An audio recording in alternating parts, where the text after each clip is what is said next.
Ericsson's approach, because Ericsson is known for his interspersal techniques. And this is quite a unique technique.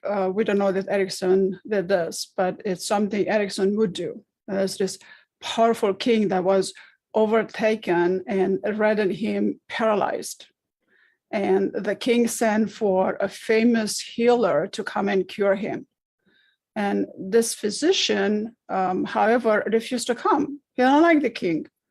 And the king got enraged, and he ordered his soldier to bind the physician and bring him forcibly to the royal chambers. And when the physician got there, the king says, "You are here," sitting in bed and with his head on his pillow, "because I'm suffering from a strange paralysis. And if you cure me, you'll receive a great reward. And if you do not cure me, I will kill you." So the physician didn't show any trace of fear.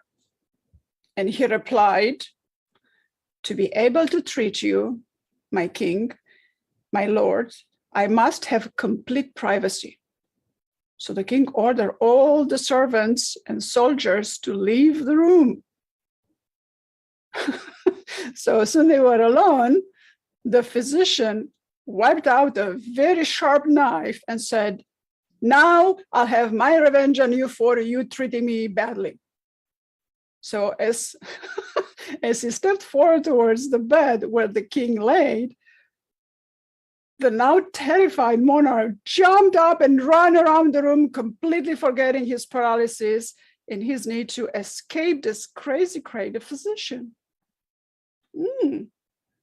Thus, the king was cured in the last way he would have expected. This is what he wanted from the physician, to be cured because he was paralyzed. He wanted to walk, right? He just ran across the room like a, okay, and I'm not going to say like what. So perhaps in the only possible way, wisely, the doctor did not wait to be thanked, but fled the palace just ahead of the guards and went into hiding into some neighboring kingdom. And the king eventually realized what happened and what the doctor did. And he figured that he ought to reward the doctor rather than punish him, because the doctor actually saved him and he killed his paralysis. The king was able to walk again, right? And months later, he pardoned the physician and allowed the physician to return back to the kingdom. Beautiful story, huh? Yeah, yes, indeed. Yes, that's indeed, and this is something. This is an approach that Milton Edison would take, and if you think about it, there was a hypnotic session because the physician didn't go to have surgery, didn't apply any medicine, didn't, none of this. So that's a very simple form of hypnosis.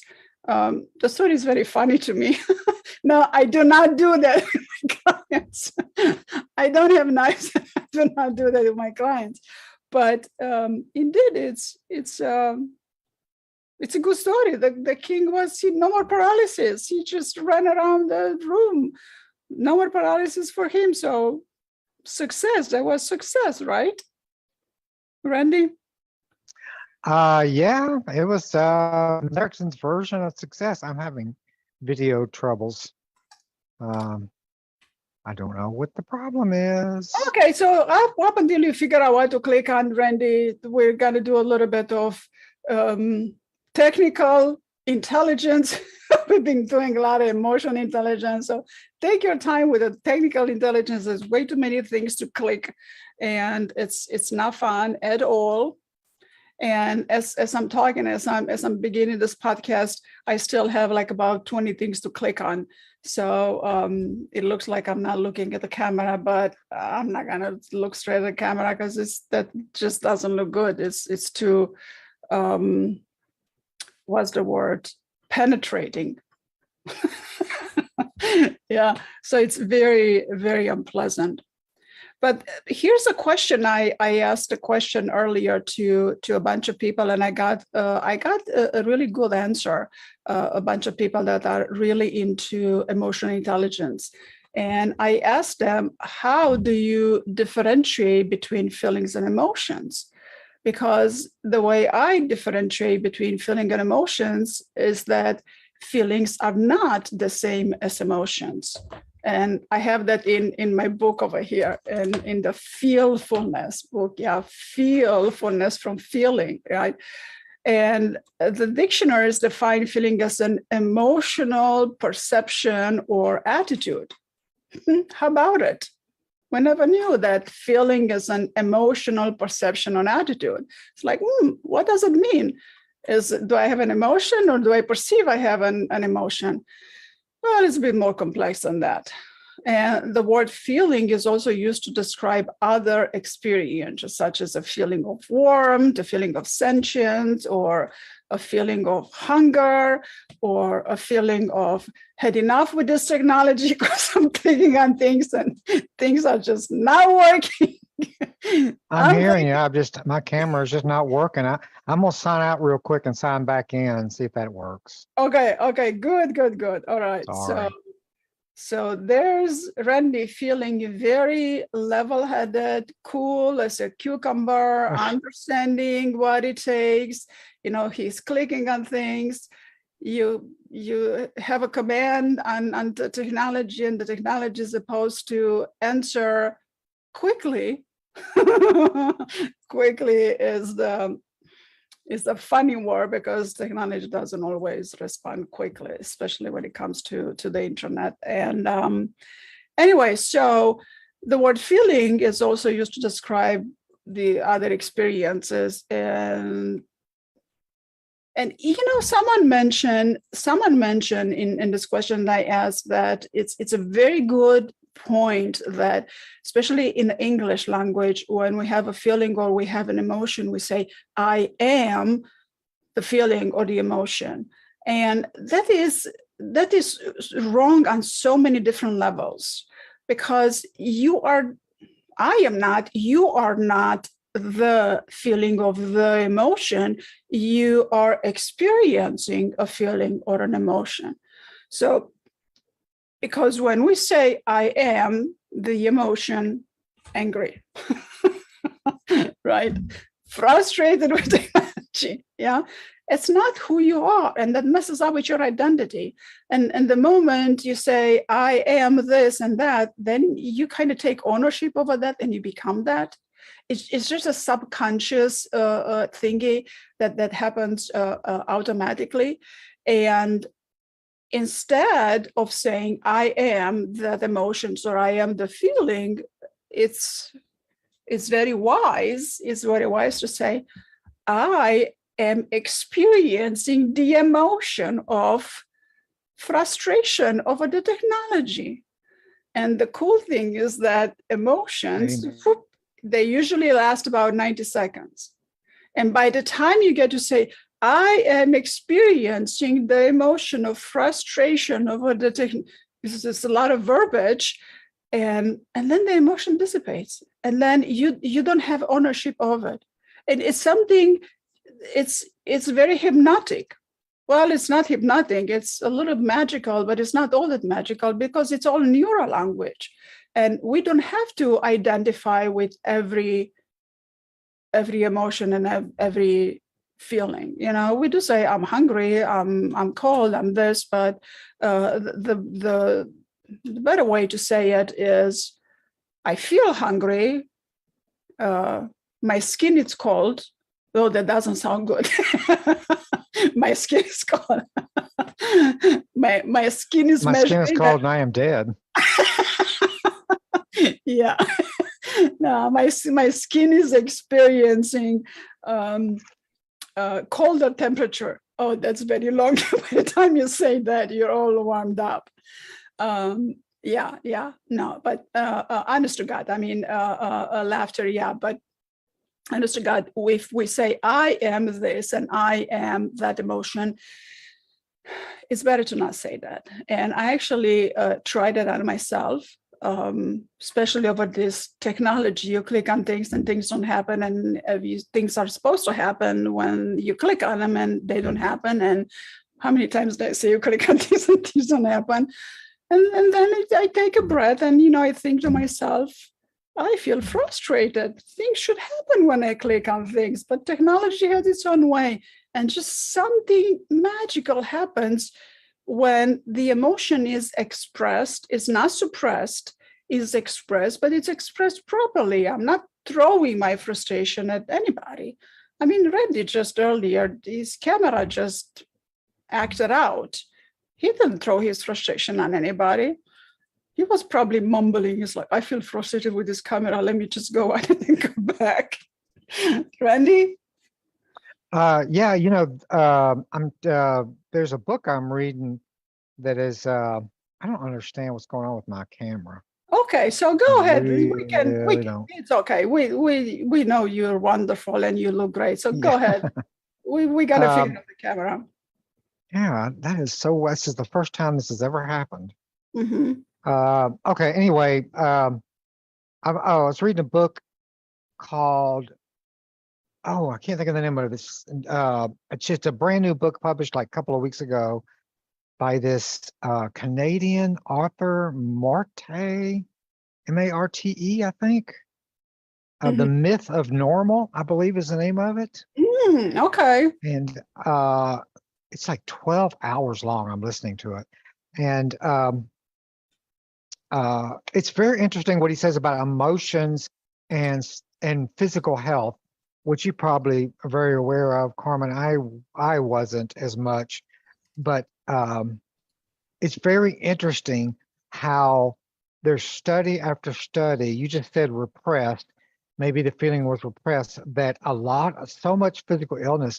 He's on a chapter now about autoimmune disorders and how that's so connected to oftentimes trauma, and less often but frequently suppressed feelings about trauma, maybe even unconscious trauma that's been forgotten. And it's a very, very direct connection. It's very interesting. Yes, it is. It definitely is. And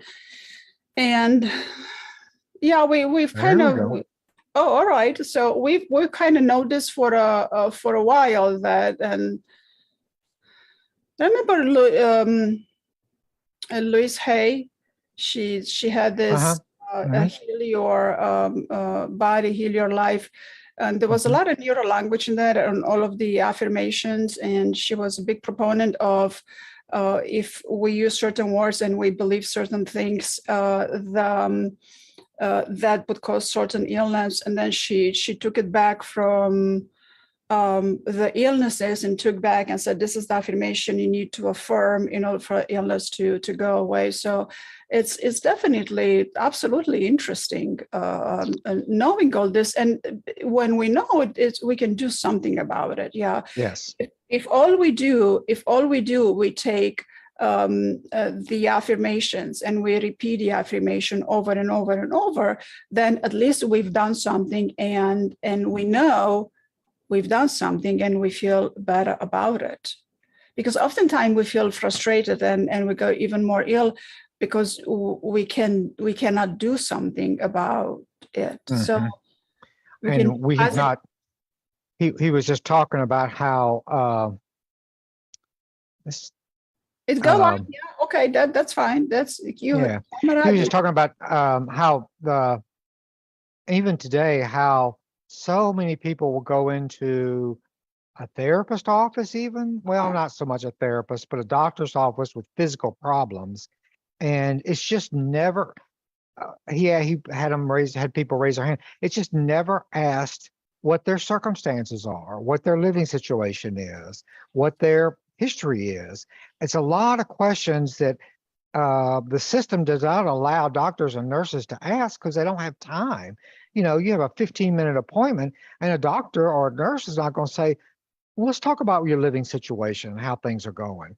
I guess it could, but yeah, it's more, then they don't have time to talk about the symptoms. So Yeah, Yeah, not it's really not in interesting. 15 minutes. But you bring up Right. such a good point, and because that's what we do in hypnosis, we take time to ask these questions, and it's kind of taking inventory. We go for attachment inventory, Hmm. emotions inventory, events inventory, and we talk a little bit about it. And Hmm. the beautiful thing with hypnosis is that we don't have you go over the trauma again and just describe it in Right. it was war, like this is what happened, it's not how you felt about it. We'd never take you back to that Exactly. unless you want to do a regression to go resolve something. And when we do regression in hypnotherapy, that's you're very relaxed and there's no intensity to this feeling. It's almost as if you watch a movie and then you talk about it. You talk to us, Right. I talk to you, you talk to me. So it's such a powerful phenomenon, but that's not for everybody, and that's not for a first session either. And then again, we have a lot of clients come to us with medical conditions that we get to help with that, and it works wonders. And I have people that come to me to quit smoking, and we haven't even gotten there because there's so many other conditions that underlie their need to quit smoking. So we have to work with their permission, of course. It's not we're not leading anybody on, but as we identify some patterns, they will say, let's work on this first, and then we can address smoking. Because sometimes smoking it's a self-harm, and people that have experienced even that and overeating, subconsciously it's a self-harm. And okay, not all the time, not all, because people enjoy it. Okay, I hear the criticism already, but there's always underlying issues to that. And if we resolve those underlying issues, or at least become aware of it, so we can say goodbye to them, because you're gonna say goodbye to what? It's like, oh, I don't Yeah. like it. Mm-hmm. Yeah. I mean, anybody can. I don't know why this keeps clicking off every time I talk. It's so bizarre. All right, well, what have you? Anyway, I'll see how so bizarre. Uh, Technological intelligence, it's okay, we can we there we go. No, all right. maybe. Anyway, Well, it's people can eat what they want to eat, and it's a free country, and we are very blessed to have more food than we know what to do with. We have so much, so people can eat what they want, but it's different. Like you're saying, uh, if somebody comes to a therapist and says, my doctor says I need to eat more healthy, and I don't want to, but you got to hypnotize me to do it. There may be an underlying issue. They may just want to eat what they want to eat. I'm in for South Louisiana, and talking about what people eat and what is right, good food and not good food, that's almost it's almost anti-Christian. It's almost the Antichrist talking practically, because people are very, very um, attached to the idea that I'm going to eat what I want to eat and I'm going to enjoy it. And there's nothing wrong. yeah, yeah. Well, a lot of, yes, a lot of people are like that, and they have difficulties. Uh, well, yeah. So some people, you're right. Some people say, well, I'm overeating, but let's hypnotize me, and then they don't want to change their eating habits. They come to hypnosis to lose weight, and they assume that hypnosis is gonna magically twist their, I'm not going to use those words, okay? And that's not how it works. I mean, it's definitely going to help, and we're going to address some underlying issues. But you don't want to have that kind of hypnosis that directs you left and right and be very penetrating type of hypnosis. I do not recommend this. I mean, the kind of hypnosis that they do on a stage where people begin to cluck like a chicken, or, that's very penetrating, and that's not what I do. That's not what Brandy does. So it takes a little bit of, you have to be willing to not smoke, and you have to be willing to adhere to some sort of a program with your food, be a bit more disciplined with it, and have the courage to change the ways you eat. Because, if we go about, well, I had a bad day and I'm going to go and relax, or I had a bad week, I'm just going to go to restaurants and just gorge all over. Where American restaurants, their food portions are a bit too much. And then you feel like, well, I paid for it, I might as well eat it all. Well, no, you take it home, eat a little bit, and then take the rest of them home. And hopefully you have a lot of conversation, then you talk a lot, and then you can talk while you eat. So talk more, right? And I think people who could benefit from this book would be those that want to lose weight, for instance, stop that bad habit, but they want to, but something's stopping them from doing it, and they don't know what it is. And, this book, maybe doing hypnosis along with it, can help find out what is blocking me. And that's what you're talking about in terms of self-sabotage. If I really want to, and I'm really miserable, and I really want to lose weight, or I want to be healthier, and then something's stopping me. Yeah, well, thank you for bringing. Yes, yeah, thank you for bringing up my book, Randy. Because actually, this weekend I'm going to have a small book lunch over here with a doctor and a friend of mine. We're making an evening of wealth, health, and what did I say? Well, it's going to be three of us. I forgot what I said. Health, wealth, and beauty. Yeah, we're going to do health, wealth, and beauty. And it Where? should be. It's going to be here in Oak Park. It's going to be in Oak Park. What do you mean? Dacia Medical office with Dr. Catalina Grisha and with Daniela Duta, a realtor. So I'm looking forward to this. I remember when I had my first book launch. It was a small book launch again, but I enjoyed it. I don't necessarily like big crowds. Some people measure their success by how many people attend. That's not as important to me. To me, it's important to reach people's life, and I do that a lot. And I add a lot of well-being to people's life, and this is what motivates me every day, and that's what motivates me to write the book. So this book, Fearfulness, should have been written before the other books, but because I'm so solution-oriented, I figured to write the other books first, and then talk about the concept behind fearfulness. And even without fearfulness being out, because it took me a while to coin the term, I remember I had I was presenting these techniques to somebody that were actually some coaches of mine that I trained with them. And so I was so excited to present this to them. And they asked me, so what are you going to call them? And it's like, I don't know, I'll call it something. But this happened many, many years ago.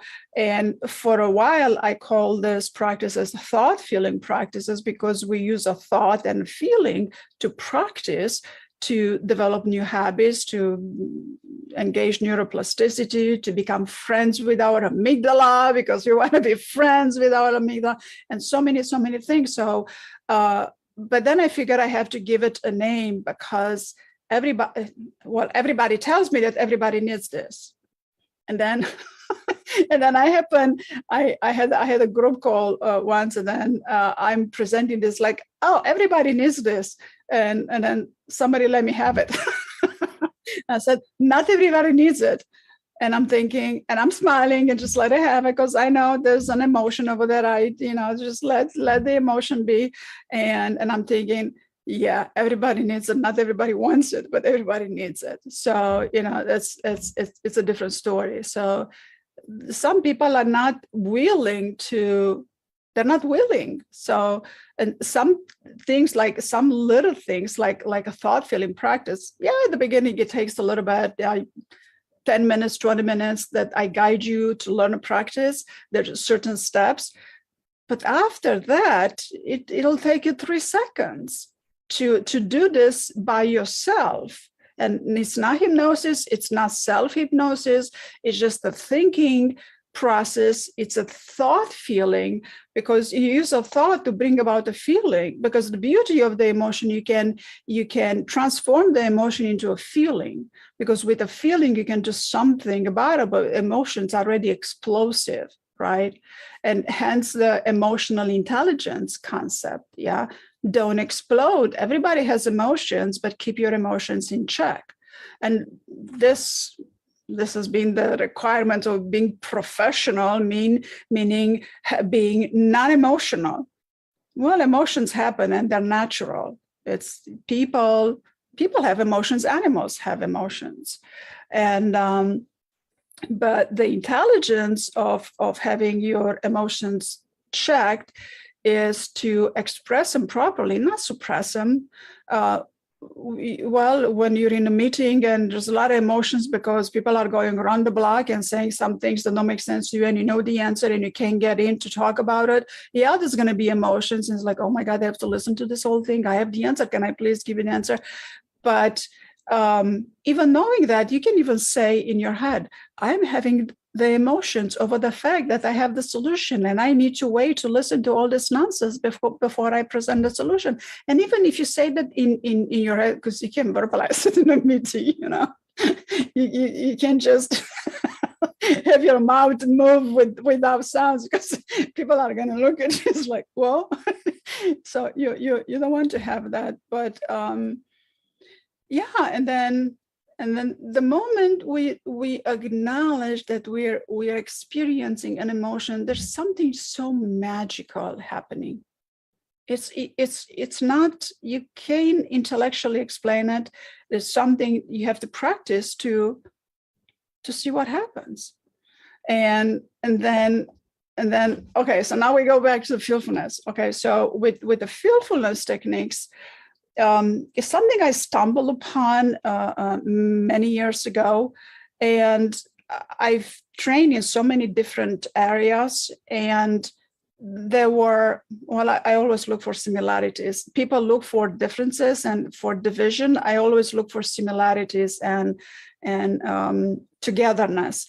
So I stumbled upon these techniques. Well, I had hypnosis done back in 20 years ago, and then neurofeedback and biofeedback and many other guided meditation and binaural beat and learning how to meditate. 20 years ago, it's like, you want me to meditate? My mind will not stop. It's like, do and look at the candle. No way. So what I did 20 years ago, I started meditating with a binaural beat. So it's just, I've done many more things than that, but I noticed such a similarities in between these practices. And I was like, wow, so this is what this practice has good. And then this is good. And it's so, it's such a neural language, and it's so beneficial, and it gets to the root of the problem quick. That I figured I have to combine them, and then I combine them. It's wonderful. And the thing with that is it works with neural language, and we all have neural language. We use neurolanguage every day. We're not aware that it's called neurolanguage. And when you're upset, there is neurolanguage involved. When somebody makes you a compliment and you feel very good, that's neurolanguage involved, right? And the beauty of it, that with fearfulness, we use some words that are evocative, and then we have evocative words, and we have movers and descriptors that you begin to use them in a triangle at first, and then there are techniques that I can teach you how to feel, how to have the experience of that word. Well, not every word, because if we use the word "and," it's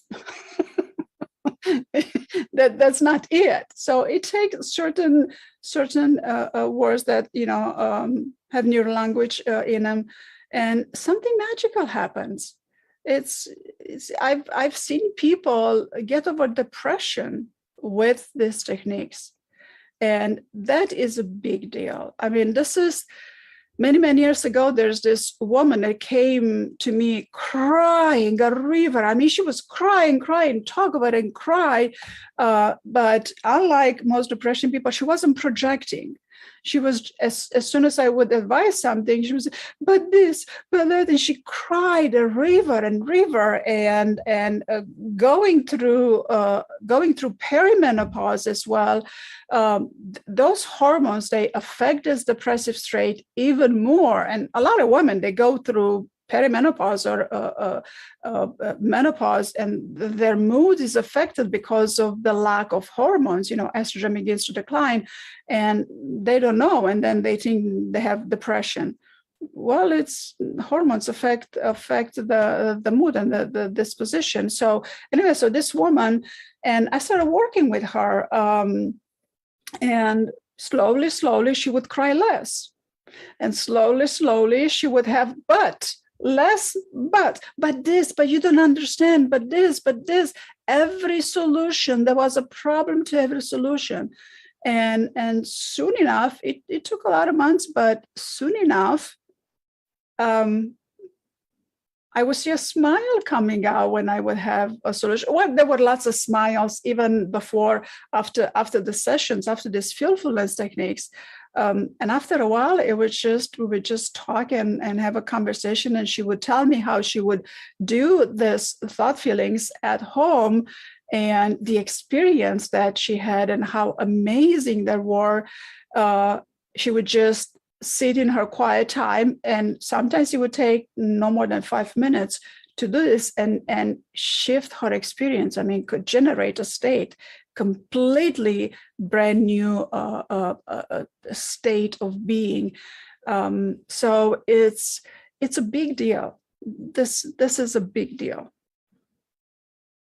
Yeah, if there's one thing, I think one of the things that Erickson's people, the people who studied him, have contributed, as far as I can tell, to hypnosis is that use of words. And one, for instance, it's very precise, and it's very carefully thought out.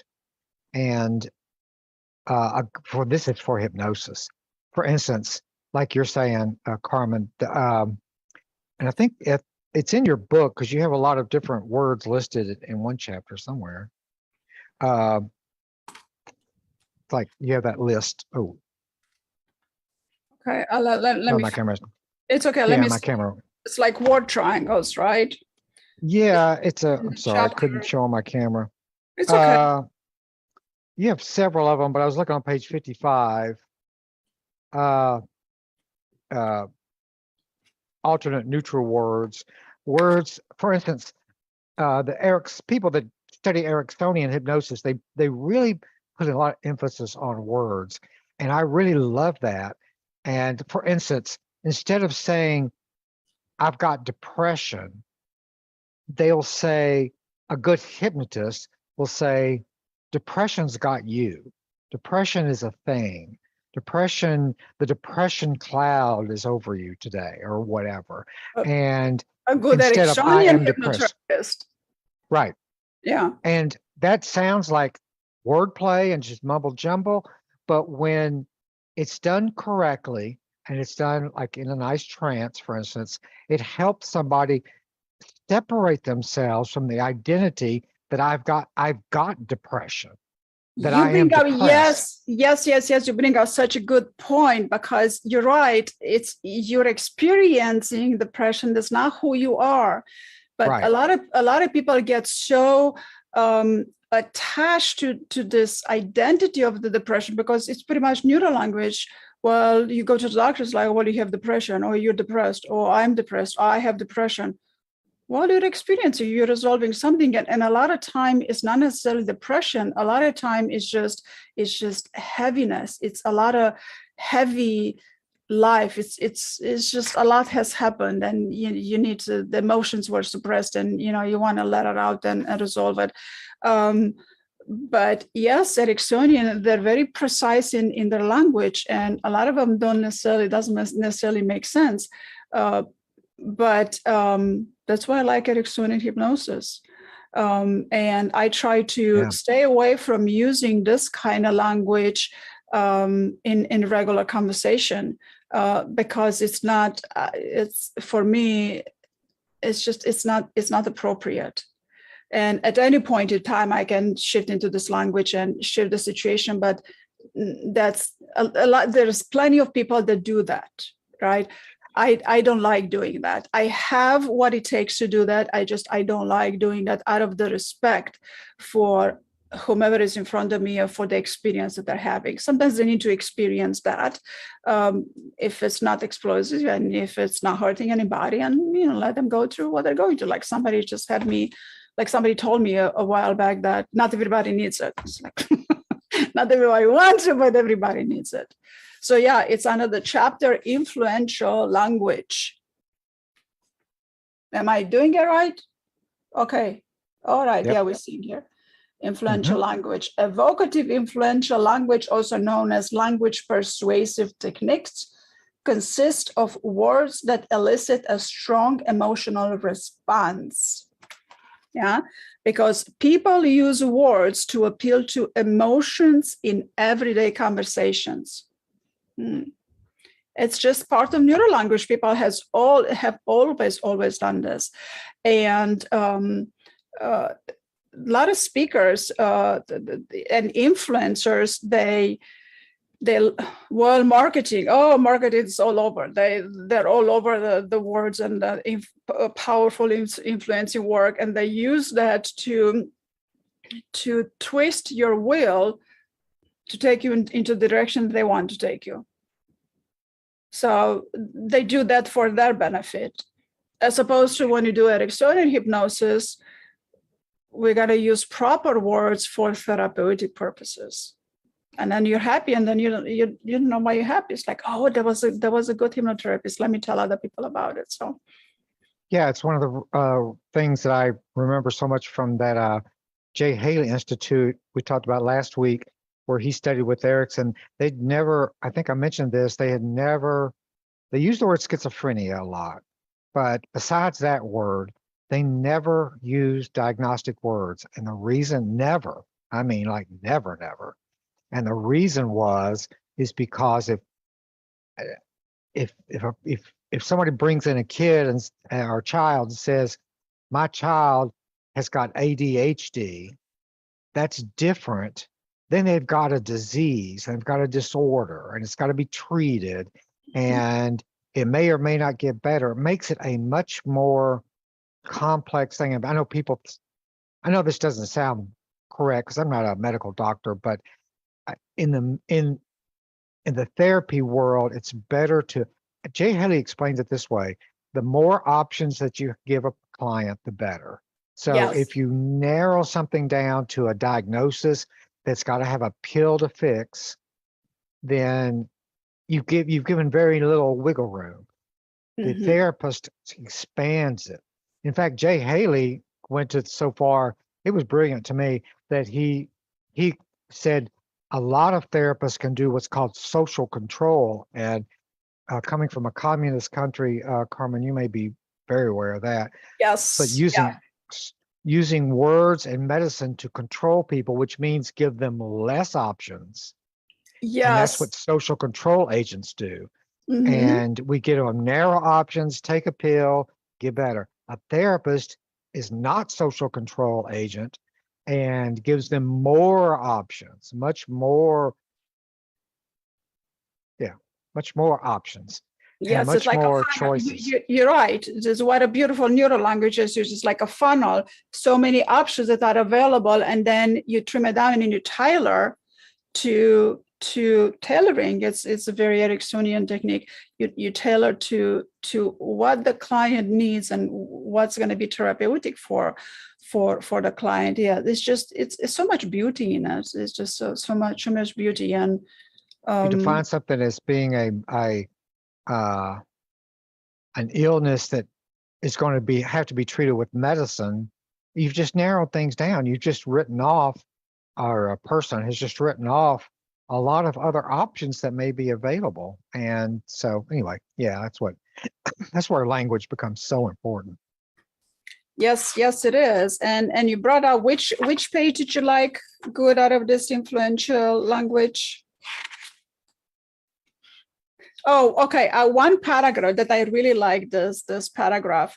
It's I'm saying in his book that lead singers, this book over here, is that lead singers do this very well, generate a state. But lead singers, they do not focus on projecting their state. You don't want to be projected on. We don't like to be projected. Instead, they focus on presenting their mastery, and they allow themselves to feel the feeling of their mastery, to swim in that feeling while they perform. And this is why most lead singers have their fans under their spell. It's not spell. It's not a spell. It's feelfulness. Yeah, they generate a state and then they make it available. They don't project it. And oftentimes, if you see singers in action, they completely transform when they go into this phase of presenting, and then when they're done, you may see them crying because they're full of emotion, they're full of feeling it, they're feeling it, and everybody loves it. But everybody can do that. Well, not sing. Not everybody can sing, but everybody can do feelfulness. Yeah, it just makes you more aware of what words you're using, how you're using them, and does that mean anything? Well, it means everything, really, basically, because that's how we think. And if I think things are hopeless and I have no choices and nothing's available and things are always there's a good story in this book that I was reading, the Myth of Normalcy, where this young lady has a horrible disease. I can't remember what it was, cystic fibrosis, maybe. Anyway, I can't remember. It was a horrible, yeah, it was a horrible genetic disease. I don't know if cystic, anyway, it was horrible. And the doctors gave her no hope. And eventually she was able to overcome it. But if she had heard those words and thought of herself as hopeless and would never get better, then I don't know where things would have been. And it's not that she cured herself by changing her thoughts. It was just giving more choices and options of what to think rather than this is the only way. Correct. Yes, you bring us such a good point. And then you particularly like this page 55 on this book. Right. Like page 55 because yes, evocative words are chosen because one believes it to be more persuasive, right? For example, instead of using aggravate versus annoy, or agony versus discomfort, atrocious versus bad, bureaucrat versus public servant. Every one of these words triggers a story and triggers an experience for you. Categorical versus specific, challenging versus distressing. Oh, the word challenging, the word challenging, the way they translate challenging in Romanian, they translate it as provocation, provocative. I don't know who translated this. I wasn't consulted. Okay, we're gonna have a little bit of fun too. But to translate challenging as a provocative, that's wrong in so many Not the aspects. right. Because Yeah, it's not challenging means accurate. something is difficult. It's difficult for me, but I'm still going to do it. It's challenging. You know, it's just the weather is challenging. The weather doesn't provoke me. I mean, your internet and camera and all of this were challenging to you earlier. Well, they didn't provoke you. Right. You kept your Yeah. cool. You kept your cool, and you went through it and figured out what to click on. You know, there's so many clicks. So yes, words, they have weight. They carry a lot of weight, and the right words with the right attitudes, they can take you very, very far. And this is what feelfulness is. Neural language. Take a thought with a feeling based on a set of words that creates an experience. And I mean, I've been doing this for how many years, and I'm still amazed of how well it works. And sometimes even if I don't take a client through when I do hypnosis clients, I don't do feelfulness, but sometimes I bring a word triangle in an evocative language, and they go, "Oh, I never thought about it." And then I go, "Well, I know." Yeah. So I mean, and a lot of hypnotists, even the Ericksonian type, it's not that they invented the wheel. They just kind of reinvented the wheel. There's that it goes back years and years and years to a thing called Gestalt therapy, where a therapist would have a client sit in a chair and if I was a client, put my anxiety in that other chair and talk to my anxiety. And then I would switch places and I'd be the anxiety talking to me. That was back in the 40s and 50s. That was popular. So it's nothing super duper new. It's just rediscovered, basically.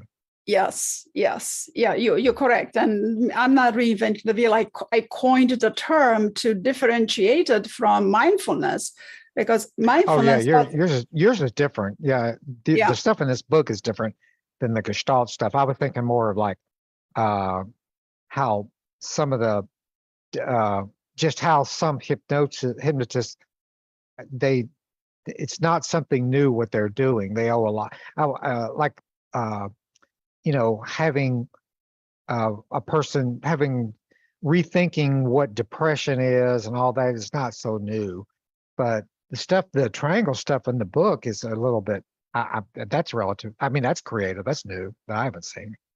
Yes, I haven't seen something like this either. I remember Jeff Zeig in our Ericksonian training was talking about triplicates, and I knew what he was referring to. We weren't, and I noticed in all of the guidances, in all of his demonstration, I noticed him using the triplicates. He didn't disclose to us the triplicates he was using, but that's something I pay attention to. And I was like, I like this. So I wrote a few down. It's like, I like this combination. And I always come up with some sort of combination. And the list can be so long. You can always combine so many 3 words it should generate a state in so many different ways. I mean, how many outfits a woman has? Not a man, because a man doesn't have so many outfits, but a woman, so many outfits. And then you can pair the blouse with the pants or the skirt, and just so many different arrangements with the same objects.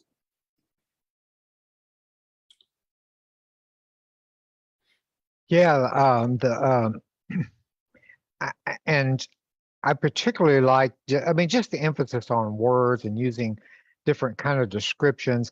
I remember back when, like when when I was doing my family therapy training, this is going to sound controversial, and it is controversial, but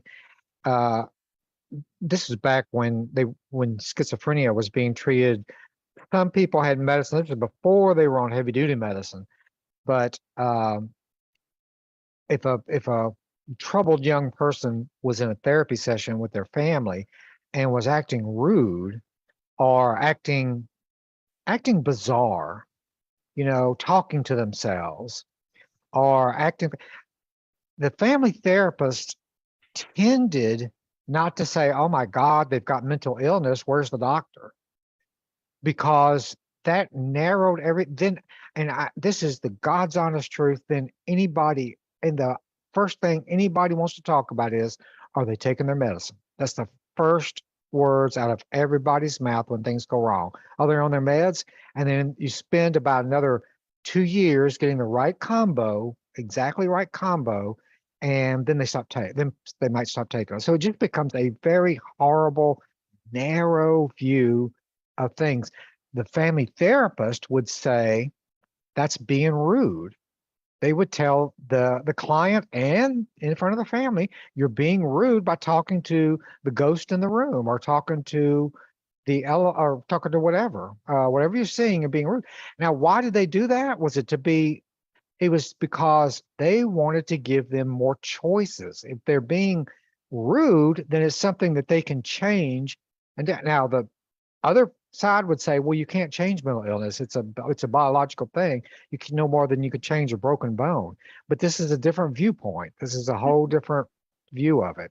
Yeah. And I liked it because it's therapeutic and it gave more choices to people.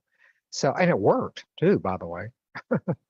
Yes. Oh, yeah, definitely works. Somebody is asking me to shed some light, well, maybe both of us, to shed some light upon spiritual, emotional, and mental connections. Well, it's always been spiritual, and most things are spiritual. It's just people's definition of spiritual. We are a spirit that inhabits a human body, and the spirit goes on even after the body. That's okay. That's not what they want to hear. That's depending on the audience. You have the right explanation, but spirituality, there's so many spiritual practices that they have you generate a state and they have you resolve emotions, and there's a lot of spiritual practices that they help you resolve a mental state as well as an emotional state through the spiritual practice. And these spiritual practices are very, very old. They go back all the way back before civilization. In shamans, for example, indigenous people, they were practicing shamanism. And in shamanism, they had something called, well, they still do, what's the word? I lost the word. A shamanic journey, right? So in that shamanic journey, you have the shaman that uses a drum, and by having a particular rhythm on a drum, that induces a theta brain waves. And through that, the one that is doing the journeying, it's not a meditation, it's kind of a self-hypnosis. It's not necessarily self-hypnosis too, but it's quite an exploratory. A shamanic journey is very exploratory. You go in to explore. It's almost as a time regression, but in a time regression, somebody takes you through that. But in shamanic journey, you just go with the spirits, with your helpers, because you have the lower world, upper world, and the middle world, and then whomever your helpers are, spiritual helpers, they would guide you through where you need to go. And some of the most amazing experiences can happen just through a shamanic journey, and people can be shown through images, of course, because in a shamanic journey, you kind of go through a movie, but it's not a movie, right?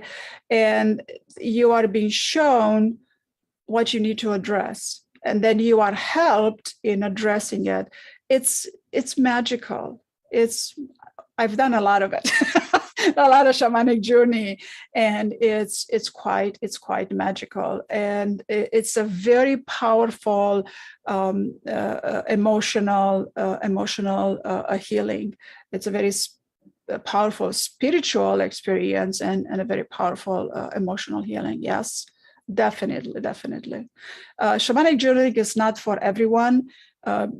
Before you go into journeying, you kind of need to know how to allow your mind to drift, but don't fall asleep. And if it does off, that's fine. But trust in what you see and don't necessarily engage with what you see. Because some of the things that in a shamanic journey, some of the images you might see might not be very pleasant. So here's the detached observation skills that I teach, but they are powerful. They are powerful and yummy, very, very yummy. Yeah,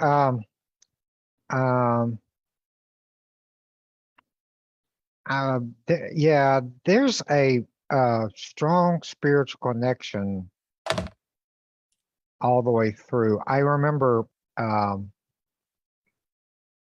when Chloe Madonis, who knew Milton Erickson too, she didn't do hypnosis, but she did other kinds of therapy.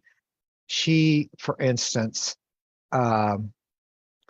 she had a way of dealing with sexual abuse trauma, which so many women experience.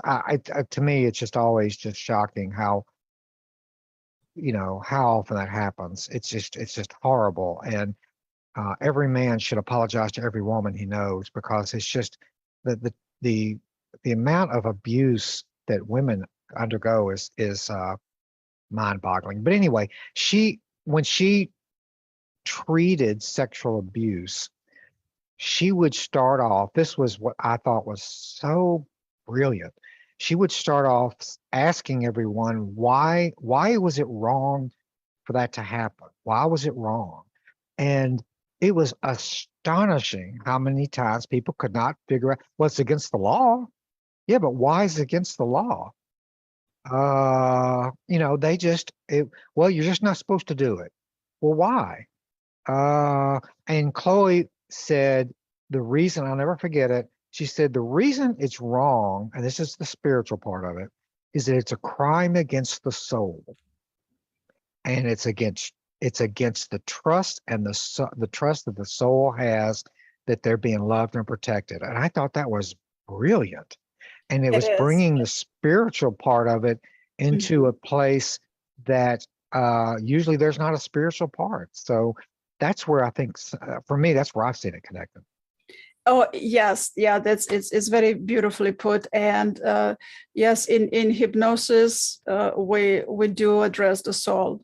We do address the soul a lot, because the soul is never separate and the spirit is never separate.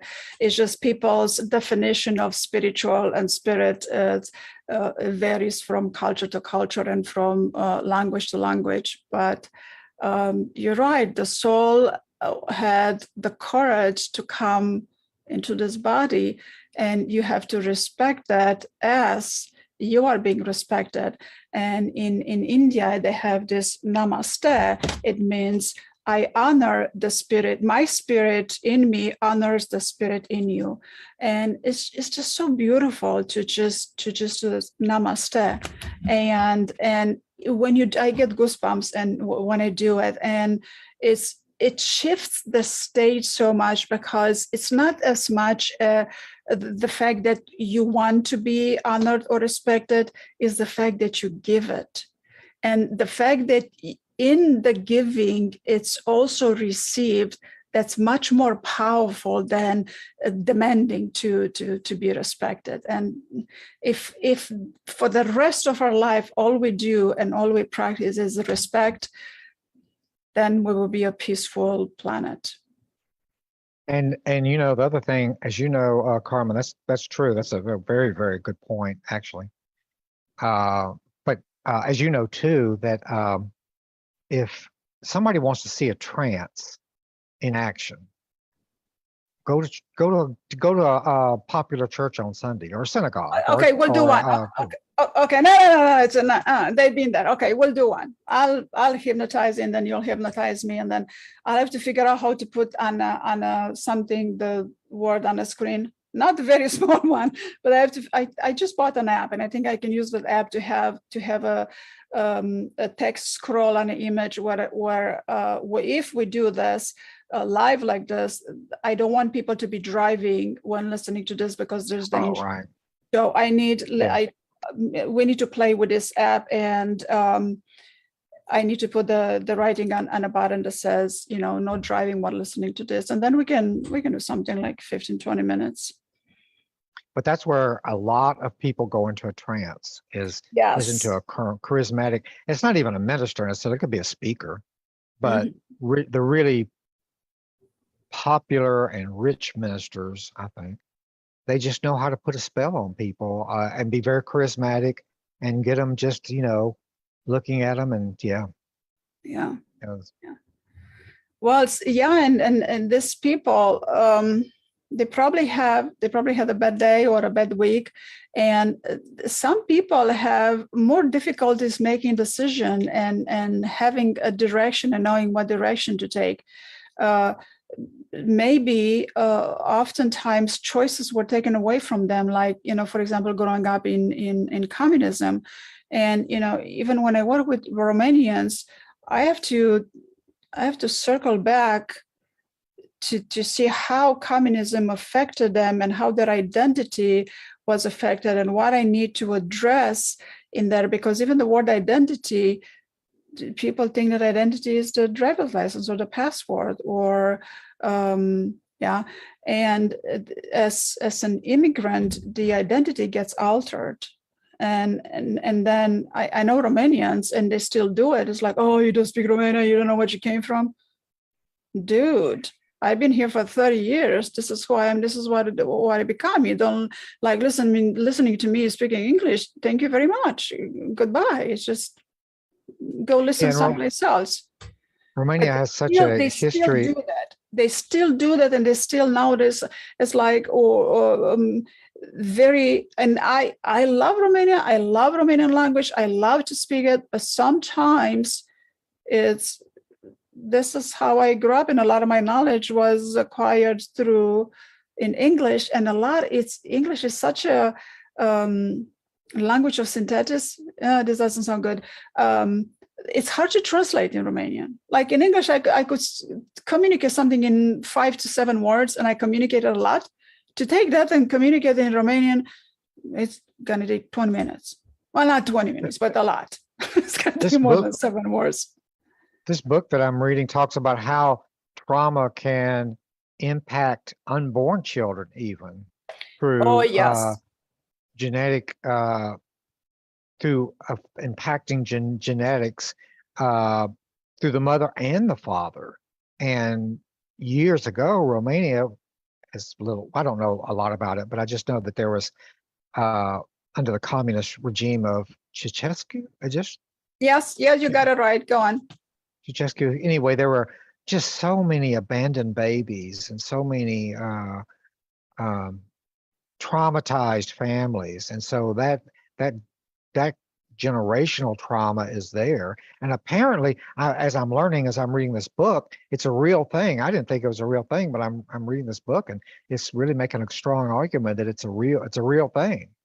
Definitely. It's definitely a real thing. And you bring up a good point, because this generational trauma, we are affected consciousness. There is immediate consciousness, and there is a city, and there is group consciousness, and the country. And then, so where do thoughts come from? Well, it comes from the consciousness that surround us, the environment, right?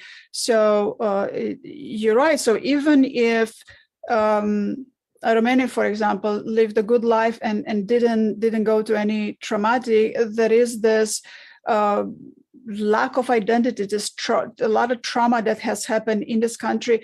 But it's also, there's a lot of history in Europe. There's a lot of history of wars. And even before World War II and World War I, that there was a lot of migration on that land, in all kinds of tribes took over the other tribes, and emperors over emperors. So there's a lot of, what's the English word? Now I have the Romanian word. I don't have the English word for it, that has happened on that land. And America doesn't have this. America, it's a newer country, and it's not in a consciousness of. So I understand people from Europe, and especially Eastern Europe, why they have that in their construct. And it takes me a little longer to circle back, because we need to peel the layer of the onions, that more layer of the onions, because of this generational, because of the land itself.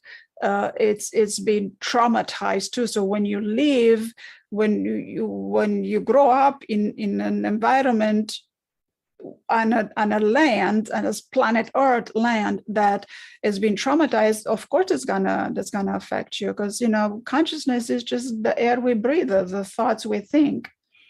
Yeah, and that's so true. It's a good point about America. That's we tend to forget.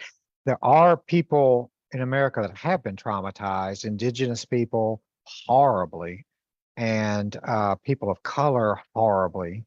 But the general idea of America as a country, yeah, doesn't have that history of war and trauma and aggression and all that Romania and a lot of other countries over there have. So it's really interesting how that's a real thing. It's a real trauma thing these days. And what's interesting is that there was a lot of slavery happening in Europe, and nobody talks about it, because so many other atrocities have happened after the slavery. But there is a culture of slavery in Europe itself and Middle East, and that's white slavery.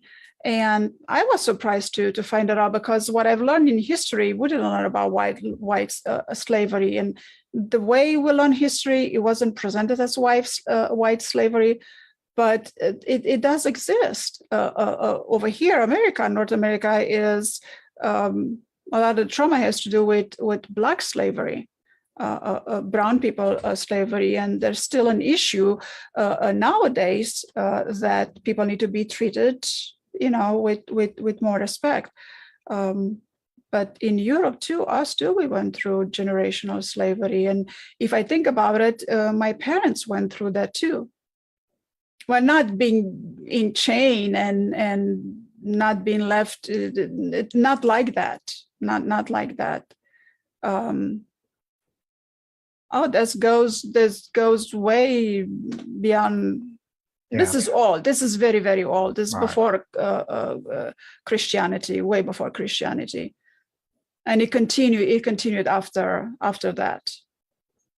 This book that I'm reading that's educating me is called The Myth of Normal. Mm-hmm. It's by this guy, this doctor wrote it. His name is Gabor Mate, M-A-T-E. He's from Canada, and apparently he's and I hate to sound kind of ignorant, but this is all new for me. He's a big guru in the trauma world and substance abuse world. So it's really interesting stuff. Mm-hmm. All right, so we've enjoyed tonight. There's a lot of good talk and information, and this is how we started. We used to have this conversation over the phone for how long? An hour and a half and 2 hours. And then I said, okay, let's do webinars out of this. Some people can benefit through all of this, and it's good for other people to know, because it helps. And some people are gonna take something out of it. Some people are not gonna take something out of it. It's okay, and people that appreciate it and it's useful for them. We want to hear from you. If it's useful for you, we want to hear from you. And if you have questions or comments, let us know. And anything in particular you want us to talk about, I would love to hear. People send me private messages. They don't put things in comment. They send me private messages, and then they kind of, what they say in a private message, then I know what to talk about, on Wednesday night. Well, they're mostly Romanians, and they're shy to put a comment in a comment, and I understand that. I understand that, but it would be of great service to everybody that's listening if you tell us what you want to hear about it. What should we talk about? Because we can talk about Ericksonian hypnosis and all kinds of. Randy has a lot of knowledge, and just him studying with Jay Haley and Chloe Madanes. It's a little. I haven't written any books. And you've written what, 3? Well, yeah, 3, and 2 of them are translated in Romanian, and then I have a bunch of ebooks. Oh yeah. Mm-hmm. So yeah. Now, okay, we're gonna have you write the book too, with all of the just a story of things, all of the stories you tell us here. You can just put them in writing. I could write about 3 or 4 pages of this, and then I'd be typed out. There's so much information and so much stuff in this little book. It would take. This is where the education is. I mean, you can tell stories about that stuff all the time, but it's not really very educational like this is. This was really helpful. That's true. But people like stories. I'm not very good with stories. And stories, we need to use stories in hypnosis. Yeah, but the stories for hypnosis is different. Oh, that's true. There are stories like they have to be given in a very interesting way, because if I'm not careful, if I start talking, people go, "That's real interesting, Randy." Which is idiomotor response, as they call it, which means I'm bored. Actually, not necessarily. Not necessarily. That can mean that they're very relaxed. Oh well, that's true. Maybe. Yeah, very relaxed, and usually they say, I'm bored, but go ahead. Now I'm gonna start yawning. It's such an empathetic and mirror response, all of the yawning and that. So yeah. All right. So should we go to sleep? Yeah, definitely. Sounds good. All right. It was okay. a pleasure. I had a lot of fun. Yeah, me too. Talk to you later. See you next time. Talk about feelings and emotions as feelings versus emotions, because feelings are not the same as emotions. Dictionaries define feeling as an emotional perception or attitude. So, is a feeling an emotions, or is it an attitude, or is it both? Because the word feeling is also used to describe other experiences, such feeling of warmth, or feeling of sentience, or feeling of knowingness, right? So when you have a feeling of knowingness, that's not an emotion. So it's good to learn how to distinguish between feelings and emotions. In psychology, however, the term feeling is related to emotion, and it refers to the conscious, subjective experience of emotions. Why subjective? Because it's subjective to you. Every single person experiences emotion in their unique, particular subjective way, because you're a subject, you're not an object. Okay, now that was funny, right? Now, neuroscientist Antonio Damasio distinguished between emotions and feelings as such. Emotions, Antonio Damasio says that emotions are mental images representing internal or external states of reality, and the bodily changes accompanying those emotions. And this is according to neuroscientist Antonio Damasio. And according to Antonio Damasio, feelings are the perceptions of bodily changes. So it's a bit confusing. It is and it isn't, right? But to make it simpler and clearer is that an emotion is a response to a specific stimuli, whether it is a belief or a memory. Because emotions, they have intentional load. They are about something, and they are often about the stimuli. And very few people are aware, or at least very few pay attention, that a belief system, a value system, it's a stimuli, because we understand stimuli as an external stimuli, but we have internal stimuli as well.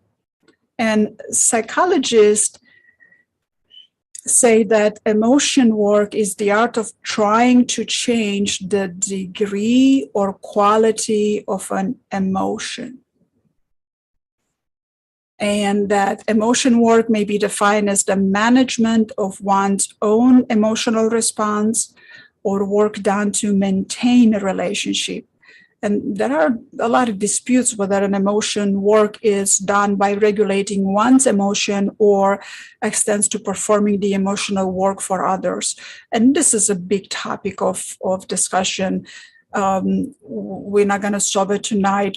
But what I'd like to stress on that, whether in emotion work we go about regulating one's own emotions or extend to performing the emotional work of others, is that through feelfulness techniques, I've observed people's capacity to do both, to positively influence their emotions and the emotions of others simultaneously. Randy?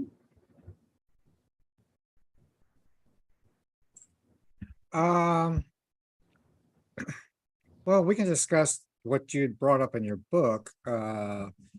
Neuroscientist Antonio Damasio. Emotional work involves two main processes: evocation and suppression. Evocation used to bring up a certain feeling, suppression used to put away or hide certain unwanted feelings. Right? And, Yes. is there is one better than the other, or is there something that we should be aware of in terms of those? Personally, I don't believe one is better than the other. It's just something that has been done, and it's just something that has been done for a while. And this is what psychology continues to do. And especially medicine, prescription medicine, well, alcohol too. If you look at it, a lot of people use alcohol to medicate themselves. It's that those suppress an emotion.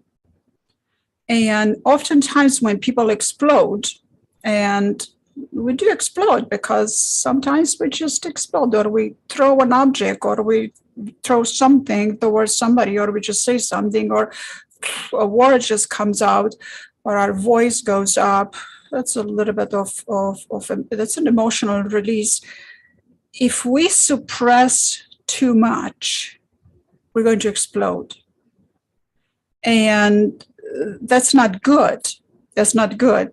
And there are ways to evoke. I usually work with evoking a certain feeling that by default will, not that it will suppress, but by default, it will not only you're not going to explode, but the suppression, there is going to be no need for the suppression because it's going to be automatic.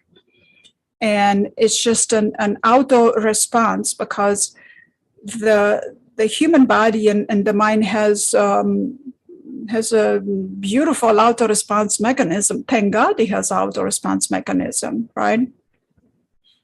And the amygdala is in charge.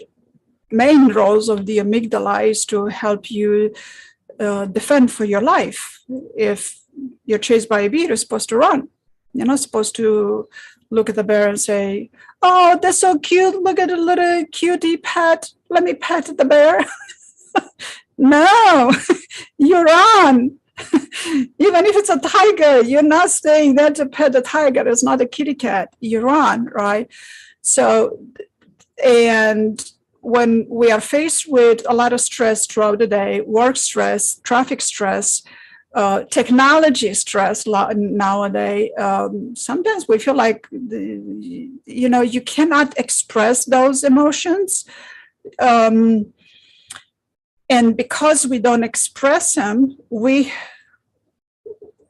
Okay, there's lots.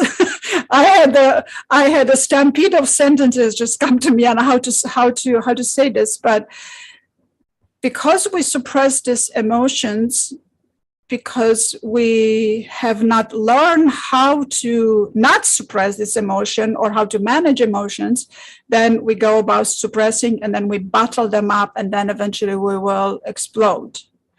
And that's not healthy. There are ways to express an emotion without insulting anybody, without throwing anything to anybody. Just like if the bear chases you, you run away. You're not trying to have a conversation with the bear, is it? I mean, is something to do when a bear chases you? I don't think so. So why would we do the same with technology? Well, technology is not going to chase us, but we have a laptop doesn't work or something, or the screen, the circle goes round and round and round. It's like, I clicked on it, how many more times to click on it? And, you get, because you have a deadline and you have to get to it. And then you might need to print something and the printer, it's not working. Well, we haven't printed that much lately because, working from home, and then the internet doesn't cooperate, and then you got to get to where you're going and it doesn't work. And then, all kinds of emotion. But when appropriate, and you can still do it with other people in a softer way, all you have to do is breathe out. Just like that. And sometimes if you're all by yourself, you might just go, kind of make a little bit of noise. And the moment you make that noise, you might start laughing, and that's all you need. You've expressed an emotion, and even through the sound of, you've evoked an automatic response within you. And if you happen to smile, that's great success, right? Then you know how it works, then you can teach others. If you have a lot of people around you, you can just go, especially if you're not in a meeting. Yeah. Well, on Zoom, you can mute yourself. But face to face with people, you cannot mute yourself, and you cannot go, make a lot of noise because they're going to look at you and say, what's going on? We're grown-ups over here with those kind of sounds. So at the time, you just breathe out. Feel the air coming through your lips. And then continue to push that a little bit with your tummy. Now, hopefully your breath is not bad breath. A lot of people have bad breath, but they make theta breaths. And now with a mask, if you're wearing a mask, nobody cares if you have a bad breath. But suppressing emotions is a healthy way to not necessarily suppress and bottle up and put a zipper on it and then it's just going to explode, but managing, using evocative ways, evocative techniques, which breathing is evocative. Why? Only that which is alive can be evoked. Don't quote me on it, or go and quote me on it. You can't evoke something that's dead. Right? So as long as you're breathing, you're alive. So you can evoke your breathing to automatically engage the management of your emotions. I'm sorry that this sounds very simple, but breathing is very significant, right? And after you learn more and more techniques, then you learn how to shift. For example, if you learn my word triangle techniques, which I call them thought feeling practices, you get the triangle. After you practice a few triangle, you shift into a triangle, and those techniques are meant to not suppress. And not, if you think of suppression as like a strangling, like, something strangles you and you cannot breathe. This is what I'm thinking of suppression right now. Through word triangles, you can shift into managing, evoking a natural response to a concept in the moment, through what's appropriate in a particular moment. If you're on Zoom, you can use your Zoom. If you're not on Zoom, then you cannot use sounds, right?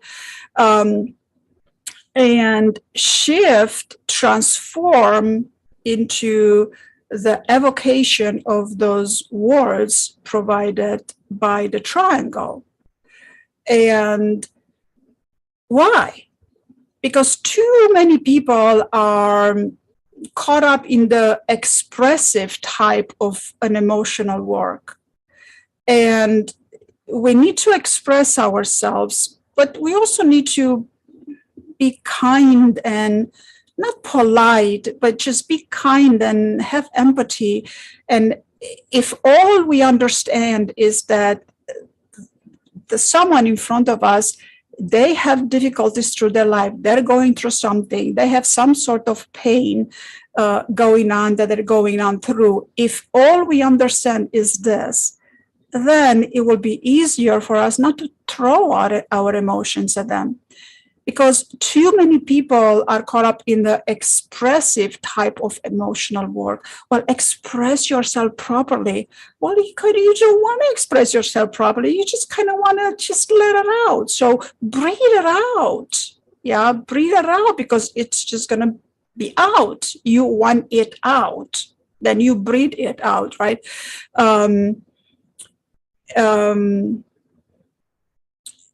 Because very few people work on the cognitive and bodily types of the evocative processes, which they actually turn out to provide much greater value.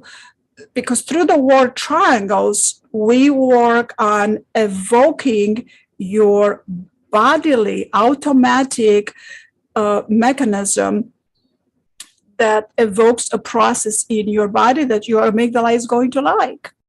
And studies have shown that, studies under functional MRI have shown that people that are pessimists, their amygdala gets light up and it gets triggered when they are shown sad or violent images right away.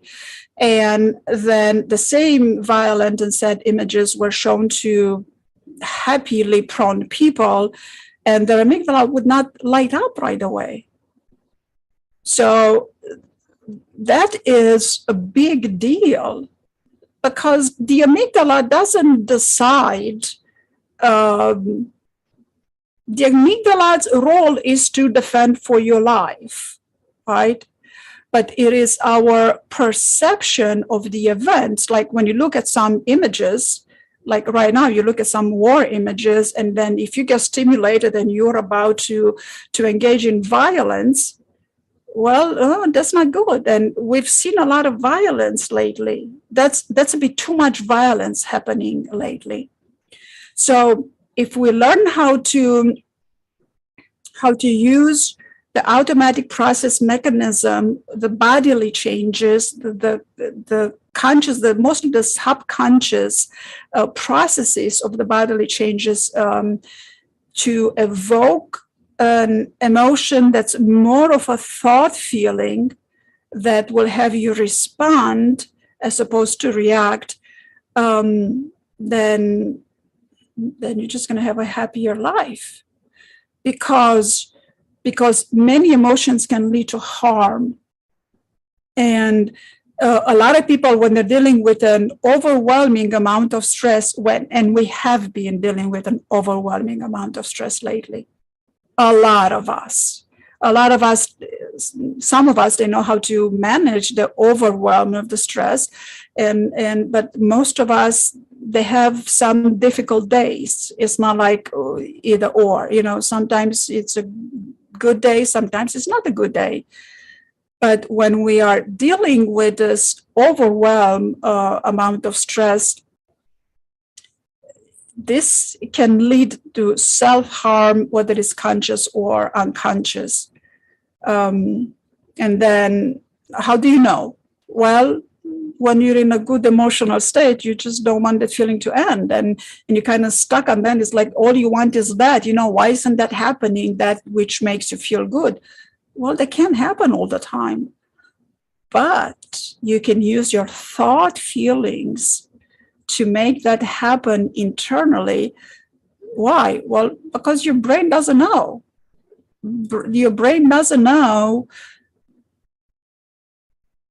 Okay, it's more complex than this, but there is the ability, you have the ability to use internal processes to shift what you feel about a situation to adjust your emotion.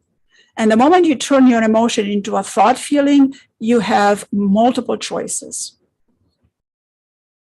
Randy? Multiple choices in terms of how you think about it or feel about it? Or both, because it's a thought feeling. Some people are more into their thoughts, and some people are more into their feelings, and it's not right or wrong. And sometimes we're more into the feelings, like when we're hungry, we're just going to have a feeling of hunger. That's not an emotion. It's a feeling, right? When you're sleepy, you're not having an emotion. You feel it that you need to go to sleep, right? And then when you focus on something, you feel that you're focusing on something.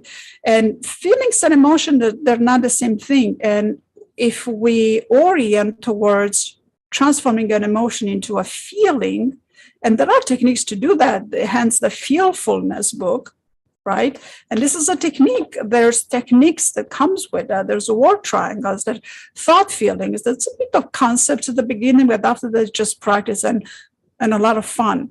Yeah. Because through the Feelfulness techniques, you learn how to feel a feeling, or how to have an emotion in anticipation of. And people that meditate, they know very well what that means, because when you meditate and when you do visualization, and you imagine yourself into a situation, into a happy situation, the brain will produce the good neurotransmitters, and it'll produce the good brain waves, because the brain has no clue that what you're visualizing is a reality or is not reality. Just like right now, me and you, we're on technology. So is this real or is it not real? Well, it is real, right? But I can choose to perceive it as, no, that's not real because there's technology. And maybe that was the case, how long ago, and there is a lot of stuff that it's not real during technology and with technology, right? So reality it's relative. So what is real to someone is highly, highly relative. Einstein proved that to us with physical aspects, not with emotional aspects, because emotions are all subjective. We already know that they're subjective, right? So, but you've had your, how many years of psychotherapy work that, you've had your examples and you've gone through emotion work? Yeah. You had, yeah, I haven't done the therapy in a long time, but yeah, I had about 20 years of therapy in terms of doing therapy. And it's interesting because seems to be either getting people to express more emotion or express less. Sometimes it's kind of finding a happy medium. Yeah, but you see that there's more available than that. These are just old patterns, because you can express appropriately. You can kind of let it out, because if you bottle it up, it's not going to get anywhere. But don't go toward violence and criticism. It's not going to get you anywhere. The moment you take control over your bodily perceptions, then you have power, Because if you don't have control over, you don't have power. I mean, if a bear chases you, what you gonna do? You're gonna say, "Oh, what a cute bear! Let me pet it." No, you're not. Then why would you do the same with an anger that comes over when the internet breaks down and you can't get to what you get to? So of course you're gonna have an emotion right away, because I mean, I'm not void of emotion. I get upset at the computer. God help me, how often, right? But then I realized, oh, it's just a computer. Let's just wait. Okay, so get up, have a glass of water until the internet comes back, or until the round goes, instead of sitting and clicking on a mouse a little harder. It's not going to happen any faster, right? So some things they work a certain way, and then you can use that mechanism to your advantage in a healthy manner. Now, you talked in the book, you talked about cultural norms and accepting of cultural norms, right? Or at least understanding them. Is that how you saw it? How cultural norms in terms of emotional work go? What's cultural? Well, different. Yes, one. This is a big topic because different cultures, they're hot-blooded and not so hot-blooded people. On different cultures, and in some culture, you're like in Japan, for example. I have a Japanese friend that in Japan they are thought to be very proper and always respecting the other, never reacting, at least to in front of them, but through that, it kind of puts you into a position in which you're not going to generate a lot of emotions, because what you need to generate in the state is respect. So that's one of the states I've been described in creating ease, because if you busy yourself with generating a state of respect, you're not going to have a whole lot of room for anger and disappointment and criticism and all kinds of resentment. So that's a good way. It's just, if all we practice throughout life is respect, we're going to get far. And the emotional load, your emotional load, it's going to diminish. Because the moment we get emotional, it's when we disagree with something, when we criticize something, when we disagree with something, when we figure, wait, that's not fair. It's probably not. And oftentimes it sucks. And how do I deal with emotions all the time? Sometimes I just look at it and say, well, honey, that sucks. So even acknowledging and not even trying to put a label on it of how terrible that is and how it should be, it's just, oh, that's not good. But then when you say that's not good, it's kind of, I don't know, it's just when you say, oh, that sucks, it's kind of, through the word, as you say, sucks, there's air coming through the mouth, and that provides down-regulating automatically. And you haven't done a lot of emotional work. Well, you just use the word. Because you can watch your body when you say, well, that's not good. You see how the body kind of tenses up? Yeah, instead of, oh, that sucks. So your muscles are immediately in a different position, automatic different position. And that sucks. It's not the most elegant language, but most of the time you can use it. It's PG-13.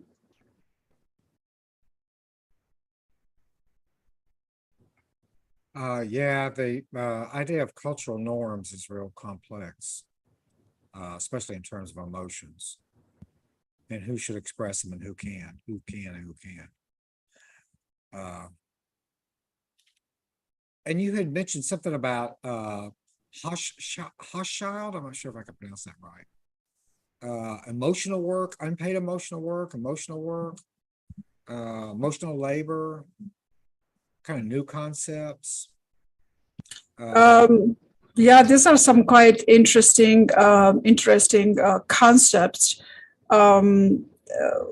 with emotional work and emotional labor, because oftentimes, like when we're in a family situation, we oftentimes we do the emotion work of others. And example of emotion work includes showing attention, apologizing after an argument, bringing up problems that need to be addressed, and making sure the relationship of the household runs smoothly.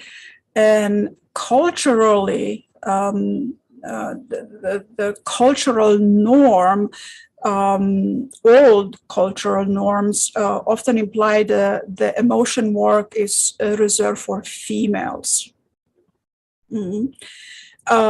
And there is certainly evidence to the effect that the emotional management that women and men do is asymmetric.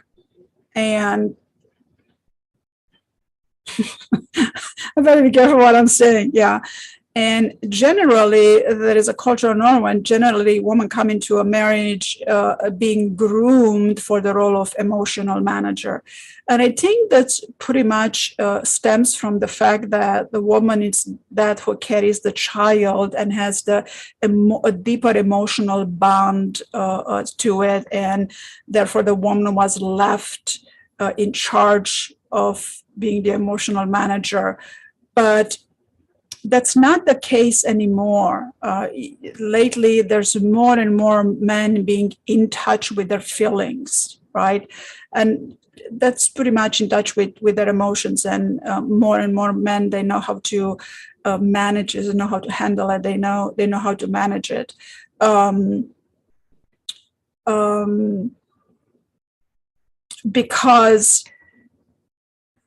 But particularly what I particularly don't like about the old model of a woman's being the emotional manager is, let's just look at hormones, a female's hormones, estrogen and progesterone. It's a natural cycle that they go up and down throughout the month. A man's hormones, they don't go up and down throughout the month as a woman's hormones do. And hormones influence emotions. It's as simple as that. And many, many years ago, up until this hormonal aspect, neuroendocrinology was understood. I forgot which big guy in the psychology called menopause as female hysteria. So now I'm going like, would you like to have 3 months of it? 1 month it was not being. I should give you a year if you decided to give it that definition. Really? Let me give you a few hormones. Actually, no. Let me take away your gasoline. Let me see how easy it is for you to drive the car. Because in menopause, and oftentimes it happens during the monthly cycle too. Estrogen just stops. It's like no more estrogen. And then the poor biological body tries to do things and it doesn't have gasoline. And then of course you get aggravated. It's like, what's the matter? I have things to do. I gotta do like 20 things in 3 seconds, right? So yeah, many years ago, like it's been about 200 years ago, this guy, I forgot his name. I don't even want to remember his name because I just want to give him menopause. He decided that women are too emotional and so let's try some hormones and see how he's going to feel then. But that's nowadays neuroendocrinology, it's much better understood, and women have a better understanding over how their hormonal cycle influence their emotions, and they can be more aware of it, because when it comes to hormones, it's something that just sneaks up on you. It's normally something that would wouldn't bother you, like the kitty cat jumping on a countertop. That's something kitty cats do all the time. It's not a big deal. And then all of a sudden you find yourself snapping at a kitty cat. It's like, oh, and then there will be a trigger. It's like, oh, okay, so that's, I'm not, estrogen is low, so let's just take a breath. So it is a lot of emotional work that needs to be done. And you see that it's a huge biological aspect that places the female in charge of the emotional work, and not male. But male have done, masculinity has evolved through time, and it's different now. It's much more different, and a lot of men have learned to be compassionate, understanding and compassionate, and just figure, well, I'm not in your shoes, but if I were to be in your shoes, I'd probably be doing worse. So kudos to all of those men that show that compassion for their females.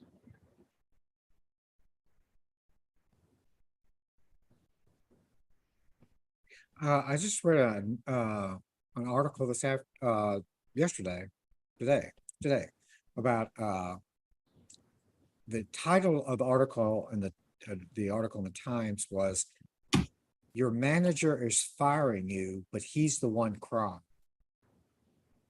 And it talks about how it doesn't say it doesn't put it directly, but the theories of being vulnerable that are real popular with Brene Brown, for instance, who's a social worker, by the way, who sold tens of millions of books, and who's, one of the most popular speakers in the country, and YouTube has got billions of views. And she talks about being vulnerable. Now everybody, including male executives and female executives, I guess, are now want to be vulnerable, and now they want to show their human side. And so when they're having to let people go, they get very emotional about it, which I think is crazy. But anyway. Well, yes, because we have to think about it, and manager at work is not necessarily the one who runs the company. So the manager at work is being told this is what needs to happen, and they're just the messenger. So don't kill the messenger. And oftentimes between the manager and the employee, a relationship gets to be built, and maybe it's a good relationship, right? And you just end up being friends with that. But just no particular job title is ever guaranteed forever. I mean, that's temporary, unless you have your own company, but not even that is guaranteed forever. I was involved in a process where a female executive, very high level executive, had to let go like 200 people. And she was crying. She was very tearful, very upset. And I kept thinking, but you've got a job. Aren't we the ones supposed to be crying? Actually, no. And it's not just, but it's not just female that feel bad about it. I mean, in my time in a corporate world, I remember my male boss having to go through a layout, and he was visibly upset about having to fire a few people, especially one of the person that he had to lay off was someone that had a lot of health issues. Currently seeing a lot of doctors for their health issues, and he was very upset about it. So it's not just women.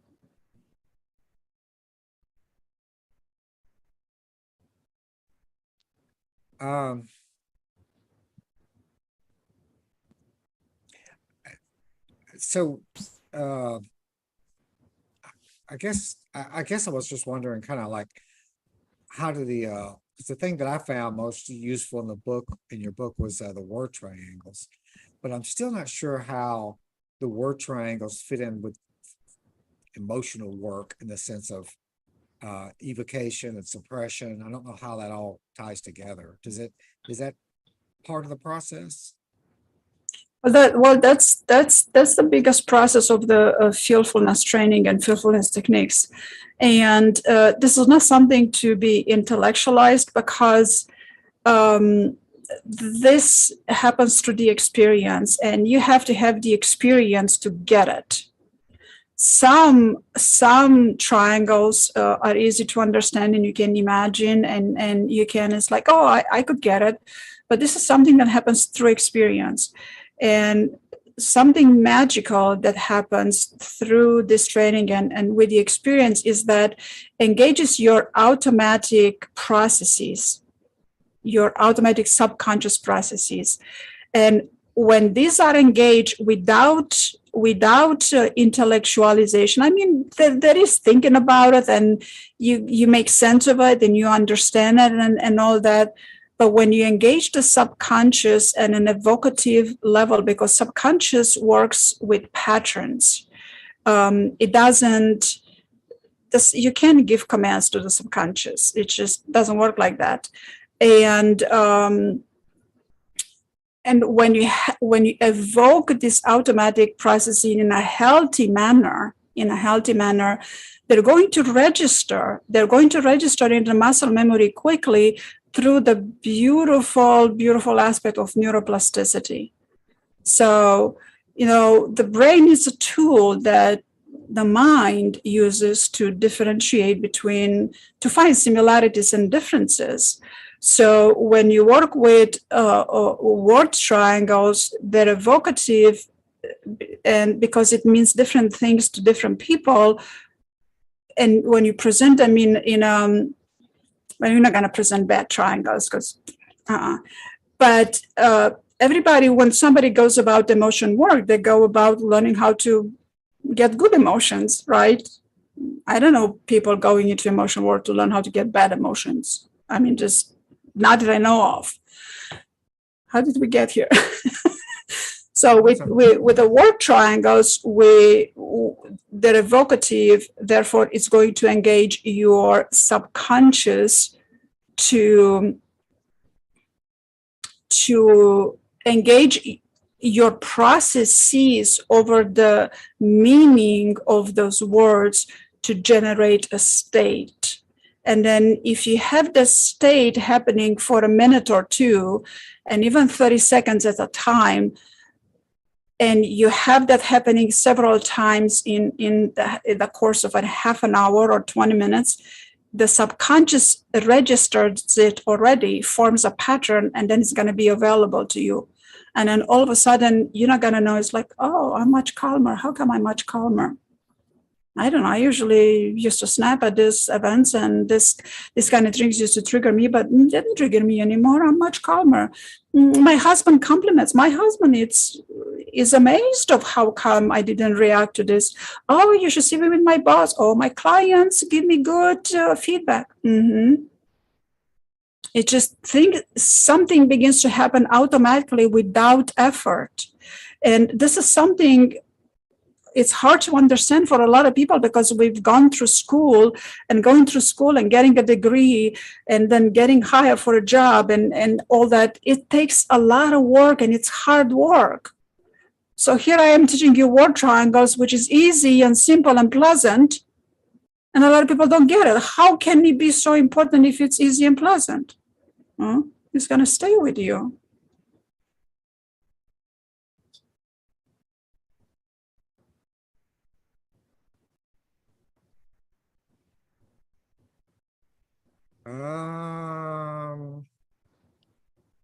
That's it for tonight. Yeah, we can cut it off. It's been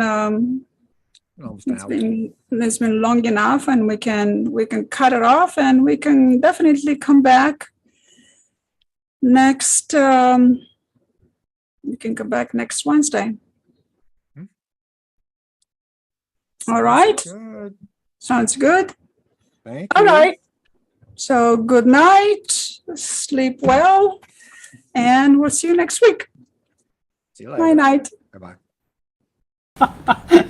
So I guess we need to talk about We ought to get educated on technological intelligence, which, goodness gracious, my head is spinning. Anyway, so it is as it is. So we're just gonna go with that. When it comes to emotional intelligence, we've identified several different levels of that, right? So here I put together an image that is going to help with understanding different layers and levels of emotional intelligence, right? So when it comes to social awareness, we're going to touch up a little bit. We're going to continue to talk about self-awareness and self-management, and I want to touch up a little bit on social awareness as it comes to empathy. Empathy is understood differently in different areas of life. Empathy, we have the ability to have empathy because our mirror neurons. So the more mirror neurons our brains deploys, the more empathy we will be able to have.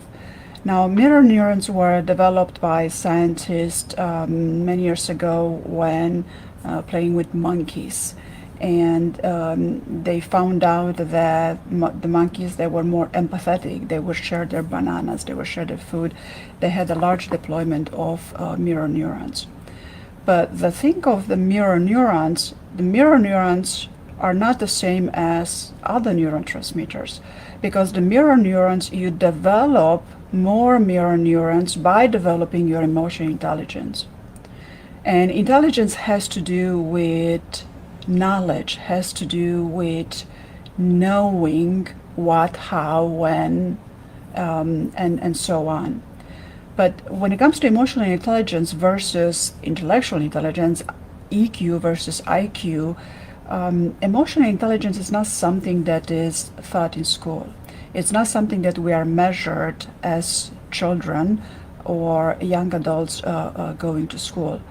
But it is something that we are measured when we are hired for a job, and there is something that we are measured when in a relationship.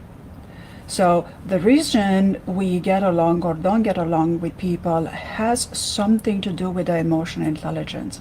It's not just your personality. So your personality plays a role, which your personality will always adjust. It will complete, it will develop, it will evolve more with the more emotional intelligence you have. Your personality will follow with that. And of course, your physical body, your biological, has a lot to do with relationship and work and at home and personal relationship and so on. But social awareness, the extent to which people understand social awareness in the past few years is pretty much social media. And that is sad. It's sad. The social awareness is not limited to social media, right? And when it comes to empathy, a lot of people misunderstand the definition of empathy, and that is empathy and sympathy. Yeah. And a lot of people have an understanding that empathy means to feel what the other person is feeling, right? Especially if you go in the spiritual circles and higher consciousness circles, they would define empathy as feeling what the other person is feeling. But actually that is sympathy. Sympathy, the brain goes into a sympathetic resonance with the people in front of you, and then you begin to feel their stuff, right? So it's good to keep in mind that empathy and sympathy are different. And empathy takes other people's feeling into thoughtful consideration. Through empathy, when you are empathetic, you will be very respectful towards the other and very thoughtful of what the other is going through. Now, are you going to step on your feet or not? Are you going to shut them down and not let them talk? Or you know, are you going to yell at them? Are you going to ignore them? Things like that. So it requires respect and thoughtfulness, right? And a certain amount of patience for different cultures, like Latin cultures or Eastern European cultures that I'm familiar with. But Daniel Goleman explains that our ability actually comes from these neurons that I talk about, the mirror neurons, that it's connected to the amygdala. And I've been talking about the amygdala for the past couple of months, have I not? The amygdala, that is small little, it's the size of a not even a penny. It's so important. And then also, Daniel Goleman teaches us that you can read emotional intelligence on someone's face, their voice, and you can help direct them, you know, on how to speak. But then when it comes to this, I'm just learning that there's so many neurological disorders that affect the strength of the muscles on people's faces. So they might have or age. It's just going to show up with a droopy face, that it might give you an impression that someone is not happy, when quite the opposite. It's happening. So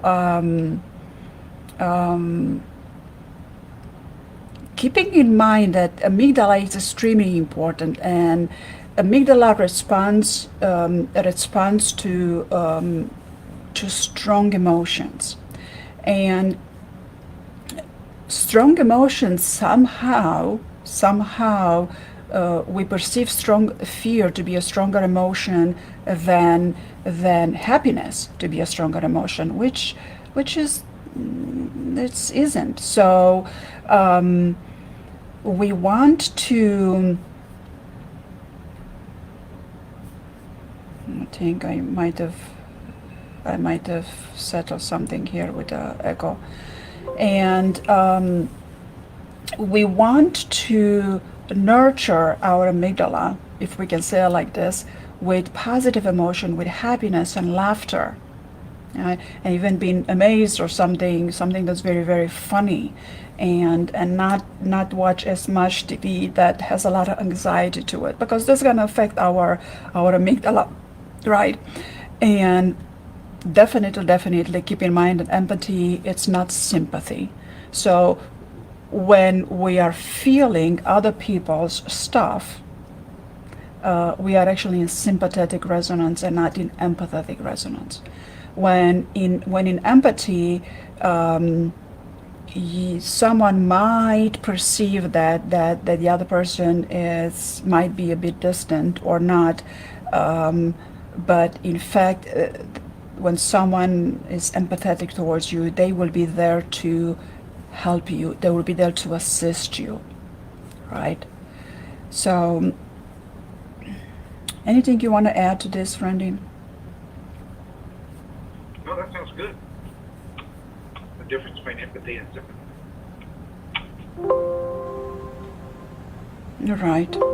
All right. And so if we're happy with that, then I guess we can continue to talk about self-management, the emotional self-control.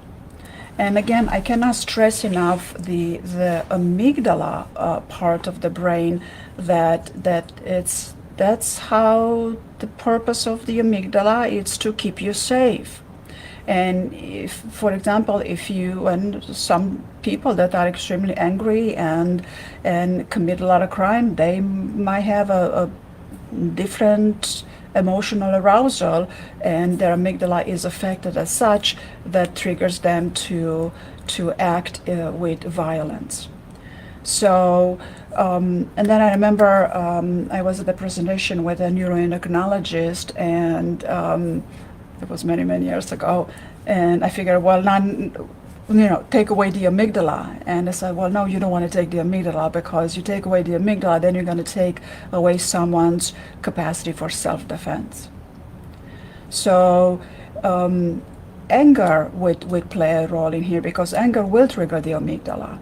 But anger, it's not the bad guy. The bad guy is self-control, it's down-regulating, it's thoughtfulness, it's respect, it's emotional intelligence. You know, this is what we want to pay attention, because we need anger to be capable to defend our life in a case of bad situation. And you never know when a bad situation arises, right? But what's happening lately, we are so overwhelmed, so we are not necessarily physically threatened, like, you know, the war that's going on in Europe and Middle East, right? So right here in the US of A, we're not necessarily physically threatened for our amygdala to be triggered. Just knowing that, because we're so overwhelmed by a lot of things to do. I mean, we have to do so many things. There's no more time to rest. There's no more time to take a breath. So it's good to remember that in spite of being so overwhelmed by all the events and everything we need to do, we can still make a point to remember to self-regulate and down-regulate. Because we do have the capacity to manage our thoughts and manage our feelings. And of course, there's going to be days where we're going to do a better job, and days when we're going to do not so good job at it. But I'm not concerned with that. I don't think anybody's concerned with that. I mean, we should rather be concerned with our attention on managing those emotions the best we can, because we can control our response. We cannot control other people's response. And understanding that when we are overwhelmed with those feelings of frustration, that has something to do with the amygdala. And by knowing that purposely engaging in laughter and happiness and positive emotions purposefully, that will trigger the amygdala to not have a negative emotional response. So we can always choose fake laughter. The amygdala is not going to know that the laughter is fake. As long as you laugh, it's going to trigger your amygdala properly, and then level of frustration it's going to go down and down. And most people have difficulties with this by saying, "Oh, that's weird. I'm not going to do it because it's weird."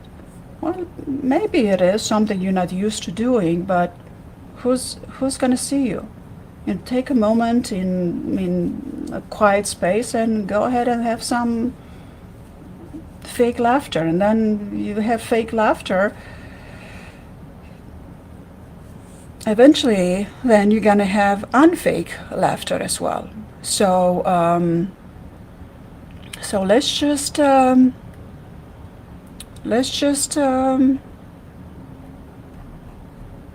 laugh. When things are hard, we can definitely laugh. And my internet connection here is just broke down. So let me see what I need to click on.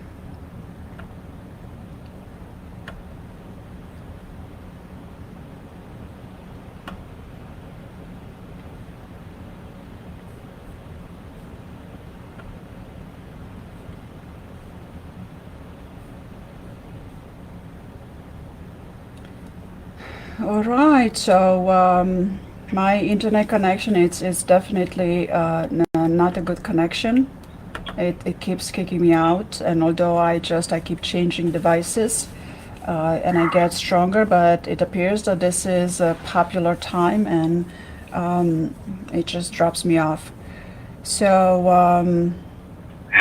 how did you do on that? Did you take over, Randy? Yeah, no, it kicks me off too. So I just jumped back on. Oh, okay. Yeah, so the meeting was ended.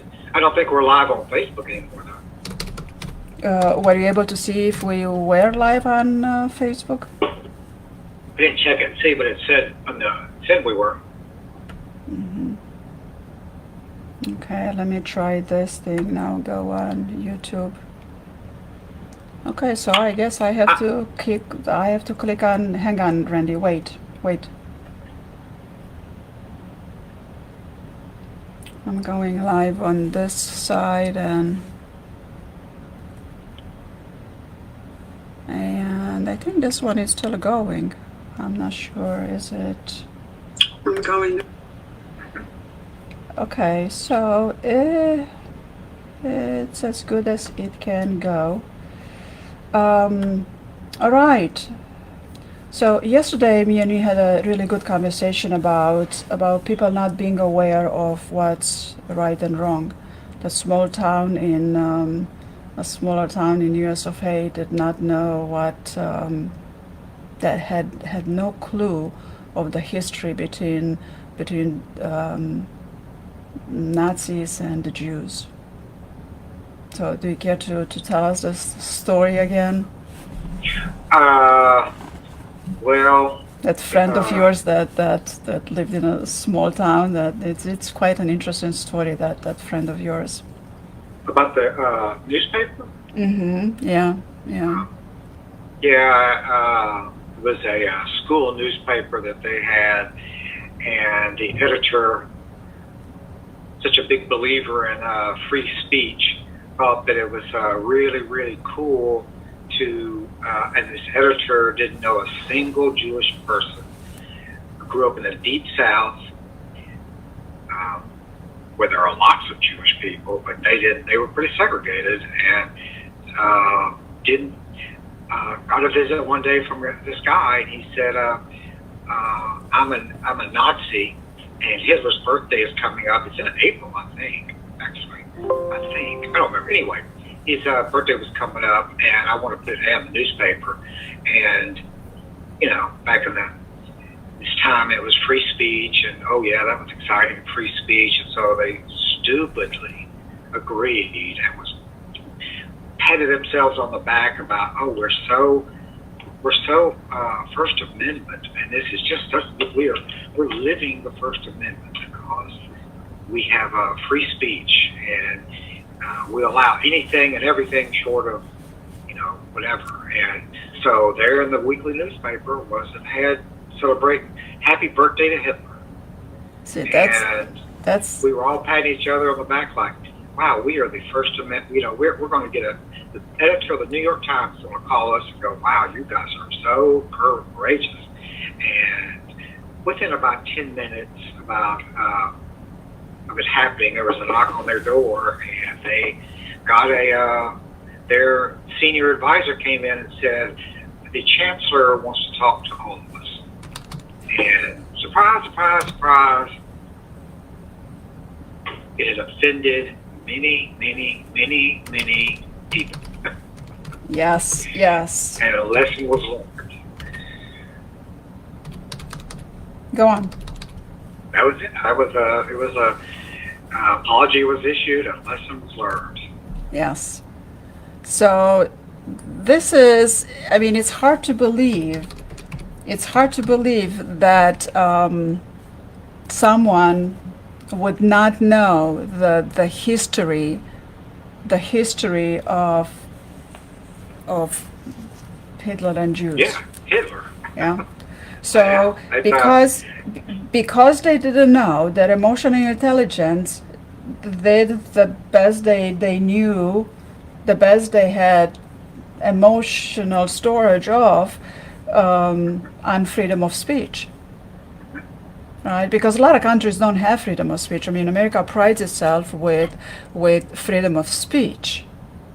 Yeah, and this was everyone on the staff of this thing. They were all very excited, and the editor had his fought in Vietnam, and he was a Vietnam vet. It was just all very innocent. But yeah, you're right. It was a lot of they had no clue on what they were doing, and you live and learn. But still, it was Yes. But yes, this has been, way back in the 60s, but still. Yes. So you're a professional, you're a licensed clinical social worker, and you've worked in the behavioral field for many years. Yeah, long time. What's the best advice that you can give someone when it comes to down-regulating emotion and emotional awareness? It has to do a lot with down-regulating emotion and what down-regulating actually means, because I'm sure a lot of people don't even know what down-regulating means. Well, one of the things you said, when you're talking about anger, or fear, excuse me, fear is an extremely, like you said, very powerful. There was a big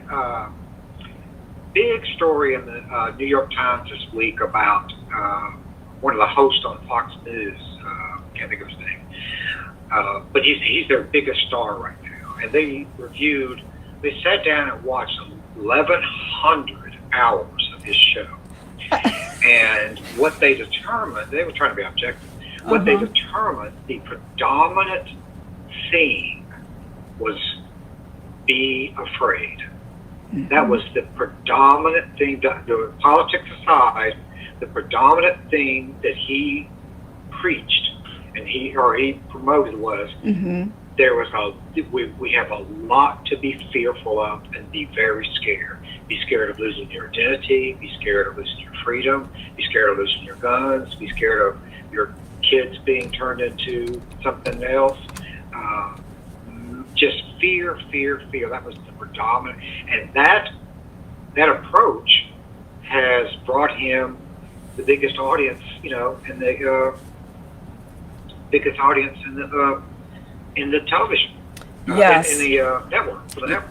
Yes, and that is very sad. And that network happens to be a very conservative network, and that conservative network is largely indoctrinated by religion, and it takes away religion, the doctrine of the religion. It takes it to a whole different level. And actually, I just heard the story from a different person. What you just said about this person, we don't want to repeat their name, but what's happening there?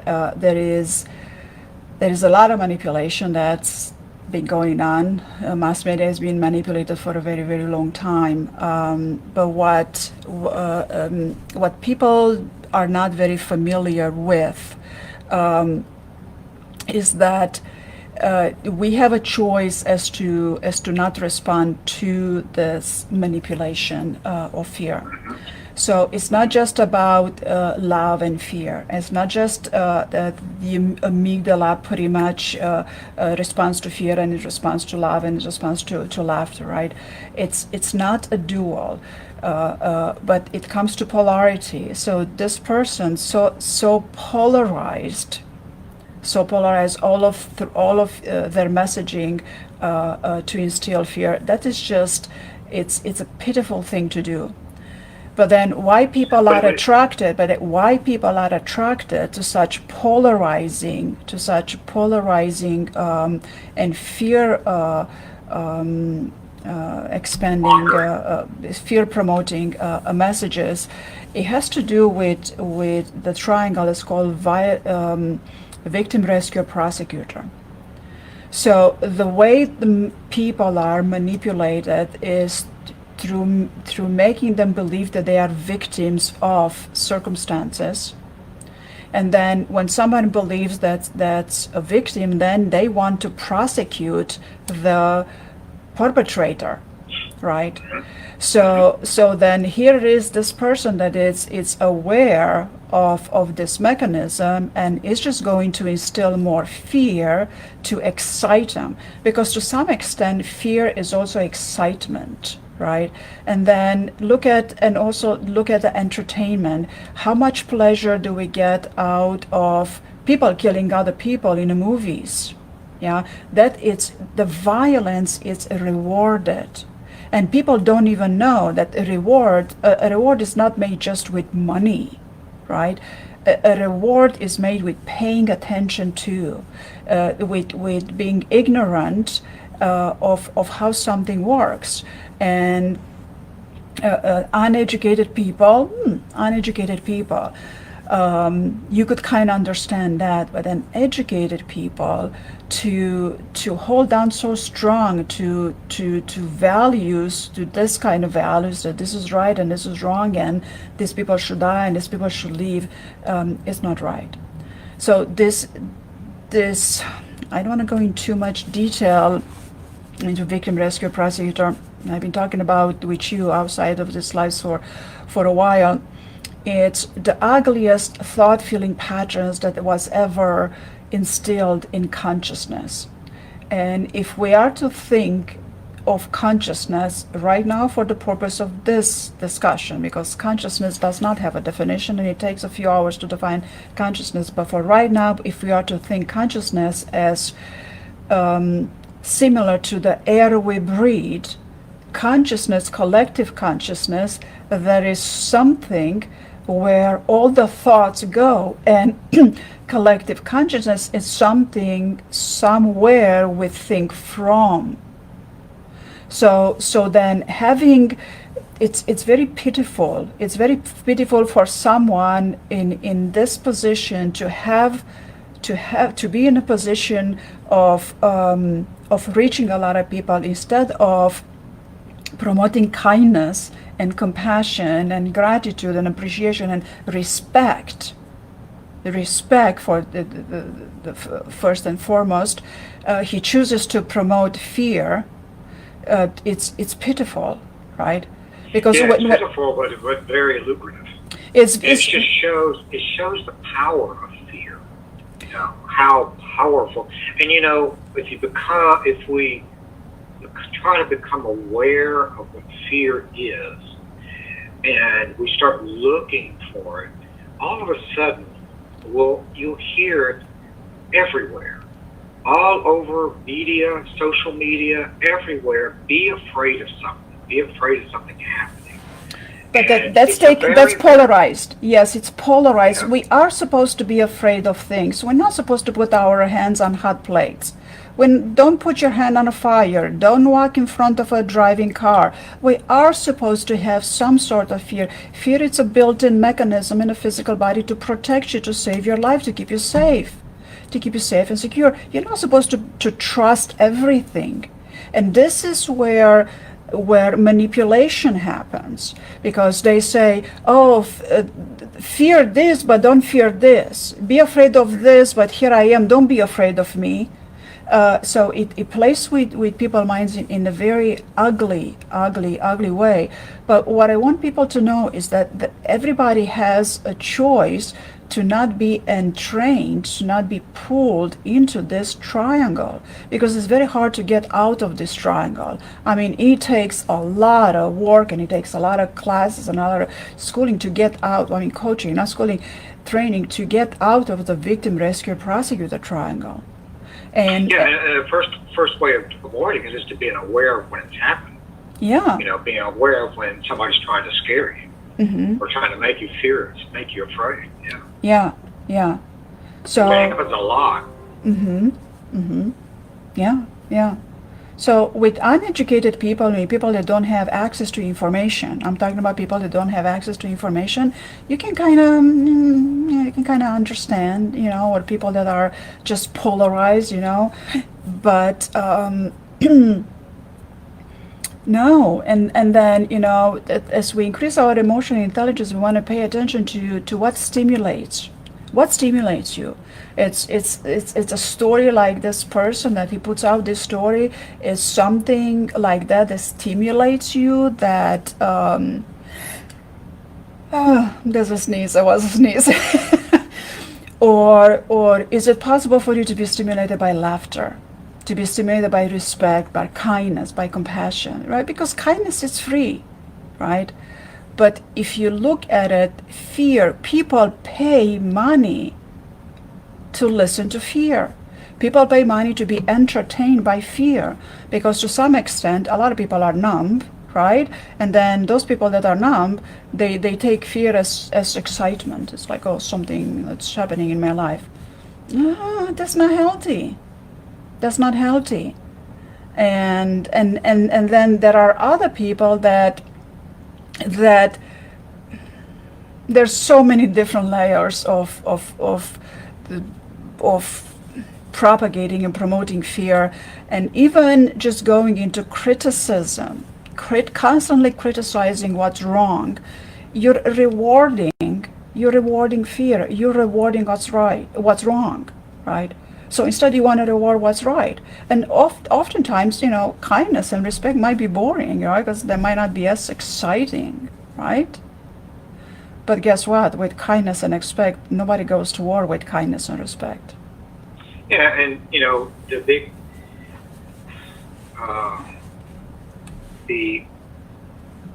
yes, it can be boring with kindness and respect, because the interest that people have is in conflict. That's what drives literature, and what drives a lot of people's interest in things is conflict. So yeah, it's a jump to try to get past that. Yeah. To look on the other side of it. Yeah. And it's sad. And my first advice to everybody that is just overwhelmed, and my first advice is to keep away from propagating fear, is to look at criticism. Be aware when you engage in criticism, or when you are attracted to criticism, and when you are on the side of criticism. And it doesn't mean we eliminate criticism out of your thinking and evaluating, because you need to have your inner critic. But from inner critic to constant criticism, it's quite a polarity. Right, and we want to not be polarized, right? We want balance. This is what everybody looks after in life: balance, right? But in order to stay away from fear, look at criticism, because it doesn't mean that if you don't criticize, that you agree with the perpetrator. Absolutely not. You can. And then someone said that, well, if I don't say anything about it, then nothing will be done.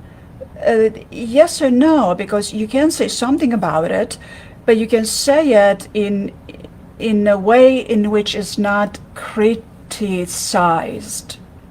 Like you just presented this interesting aspect. You presented the aspect, and you didn't jump into criticizing this.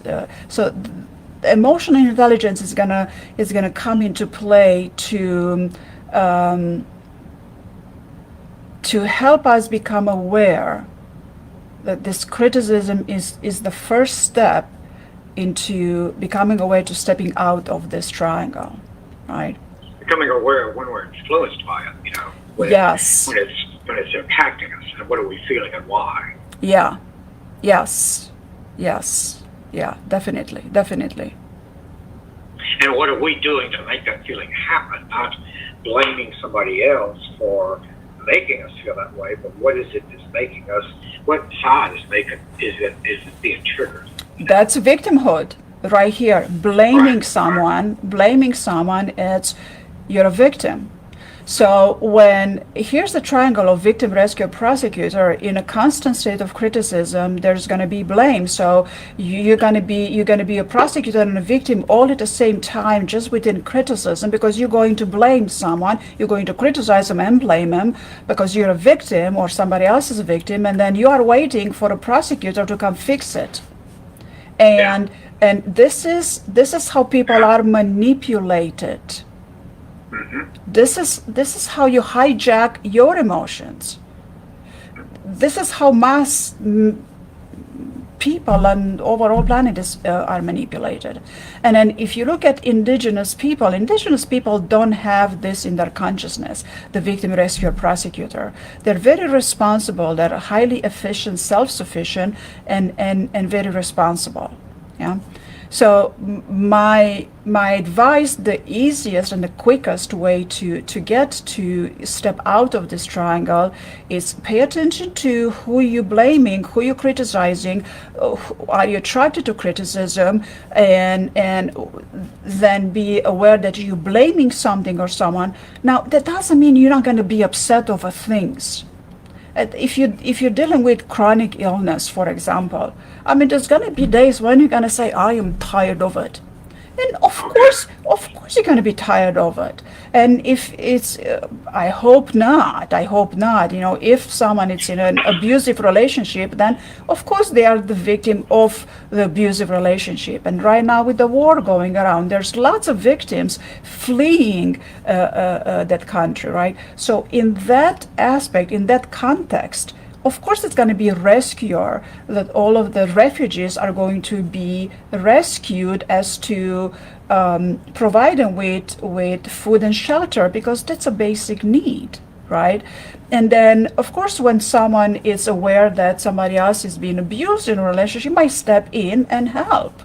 Or the victim might just go and ask for help. It's just this many situations. We're not going to cover all of them right here in this discussion.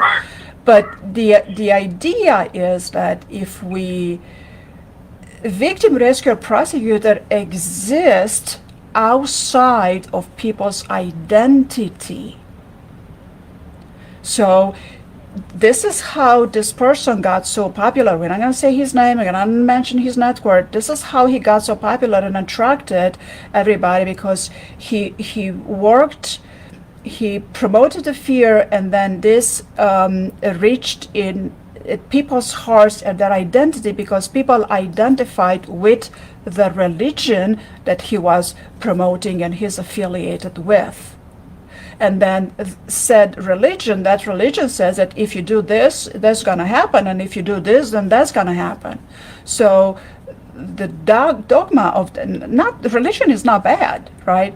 But the dogmatic part of the religion, it keeps people entrained in fear, right? Well, that's not healthy either.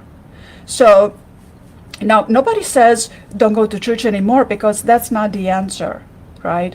The answer is have emotional intelligence and recognize that these things, you don't want to be controlled nor by fear, nor by victimhood, and nor by constantly rescuing people either, right? Because there's a lot of the other behavior of, because the moment you're gonna criticize and blame someone, then you're just gonna jump into rescuing and do something when somebody didn't even ask you to, you become a meddler. You stick your nose into somebody else's business. So that's the rescuer aspect of this triangle that you do want to stay away from. That's the hardest to do. Yeah, it's like pain.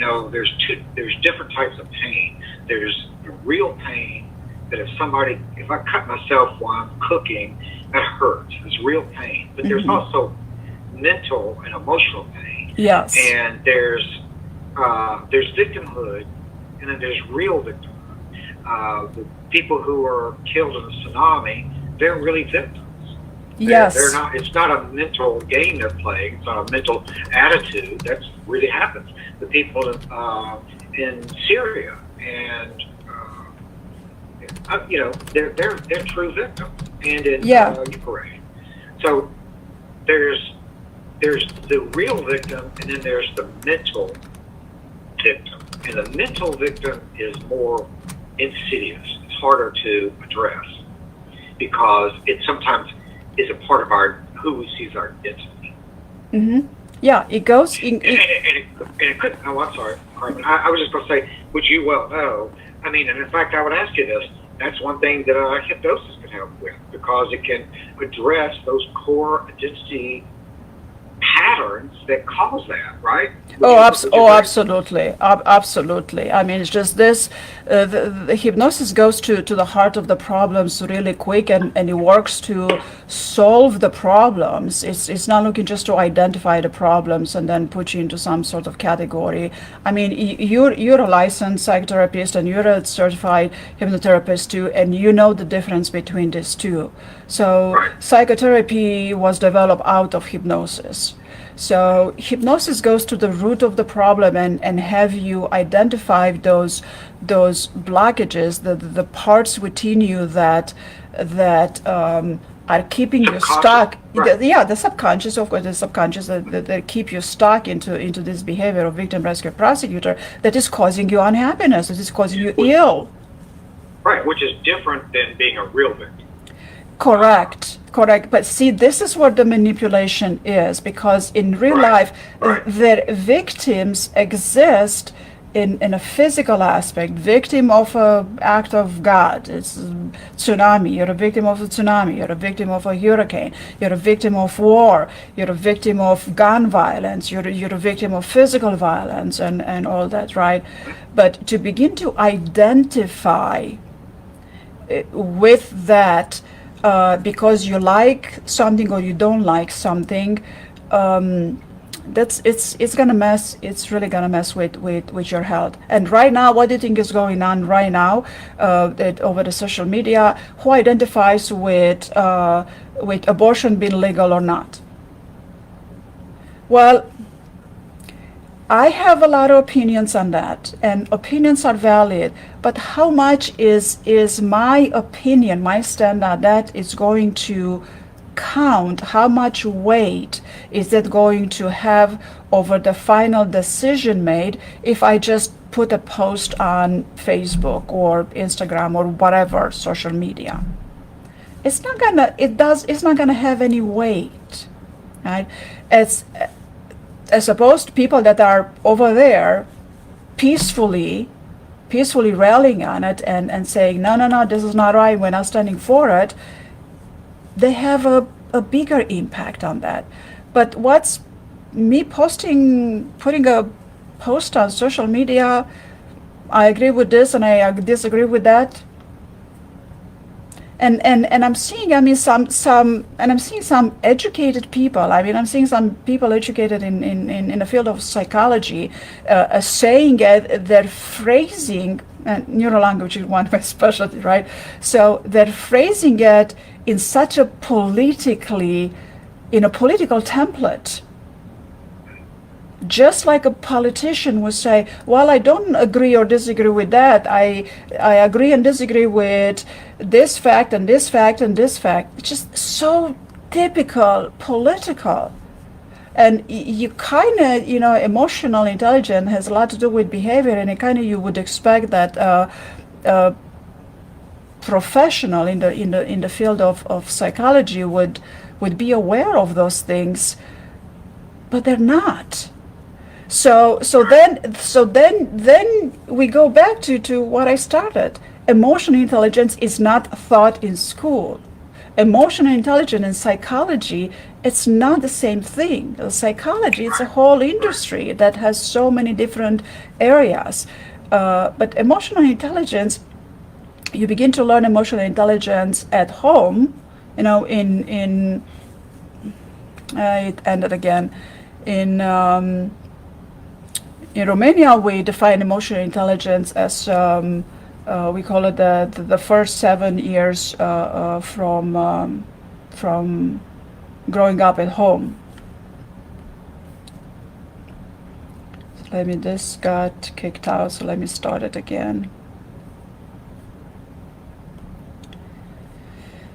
Okay, I need to do more clicks. So let me figure out what I need to click on this. Just a second. It's just a second here. I need to click on save. So yeah, ce șaptea în casă. In Romanian, we would call it ce șaptea în casă. That has a lot to do with emotional intelligence. That's emotional intelligence. And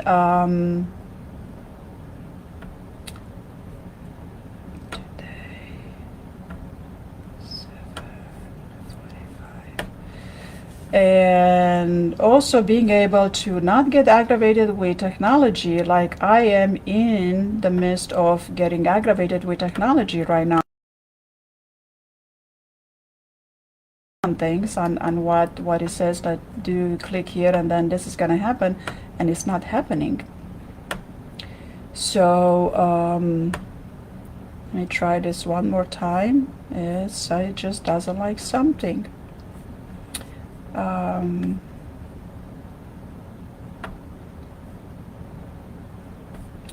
Because it's ridiculous on how many things you have to click on something to get something done.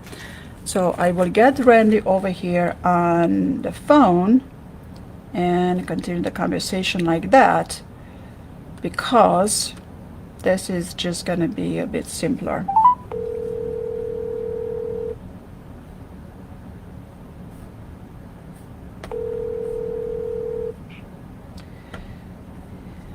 You can't get on? Yeah, well, I got kicked out again. So let's. I'm just gonna have you on the phone, and we're just gonna continue going over here on. And here someone says we have some people participating on Facebook, so I'm just gonna have you here on a phone. And here someone says that religion leaders don't accept hypnosis practice because they believe it's evil. Well, that's fine. Then I guess they're not gonna help themselves to get rid of blockages that they have. So it's What's so interesting is so many ministers put their congregation, and my dad was a minister, they put their congregation in a trance. I mean, they have hypnosis, it's just not called that.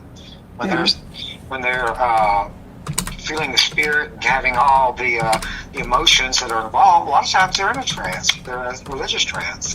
So it's not, it's just interesting because they a lot of them think hypnosis is the devil's work, but they're in a trance when they're hearing the minister.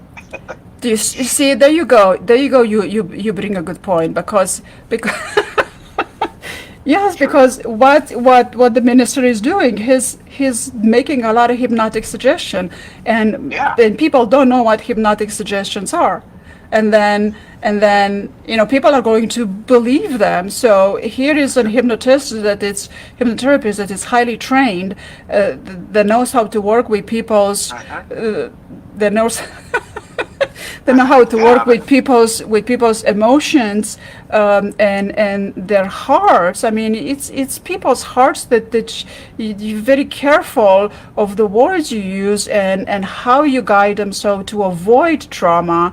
And but then again, manipulating through fear, because a lot of religions, and not all of them, a lot of religions they teach you fear. If you do this, you go to hell. If you do this, you go to heaven, or whatever. You incarnate, don't incarnate, and whatever their what's the word? The tip of the tongue. I have a tip of the tongue phenomena now.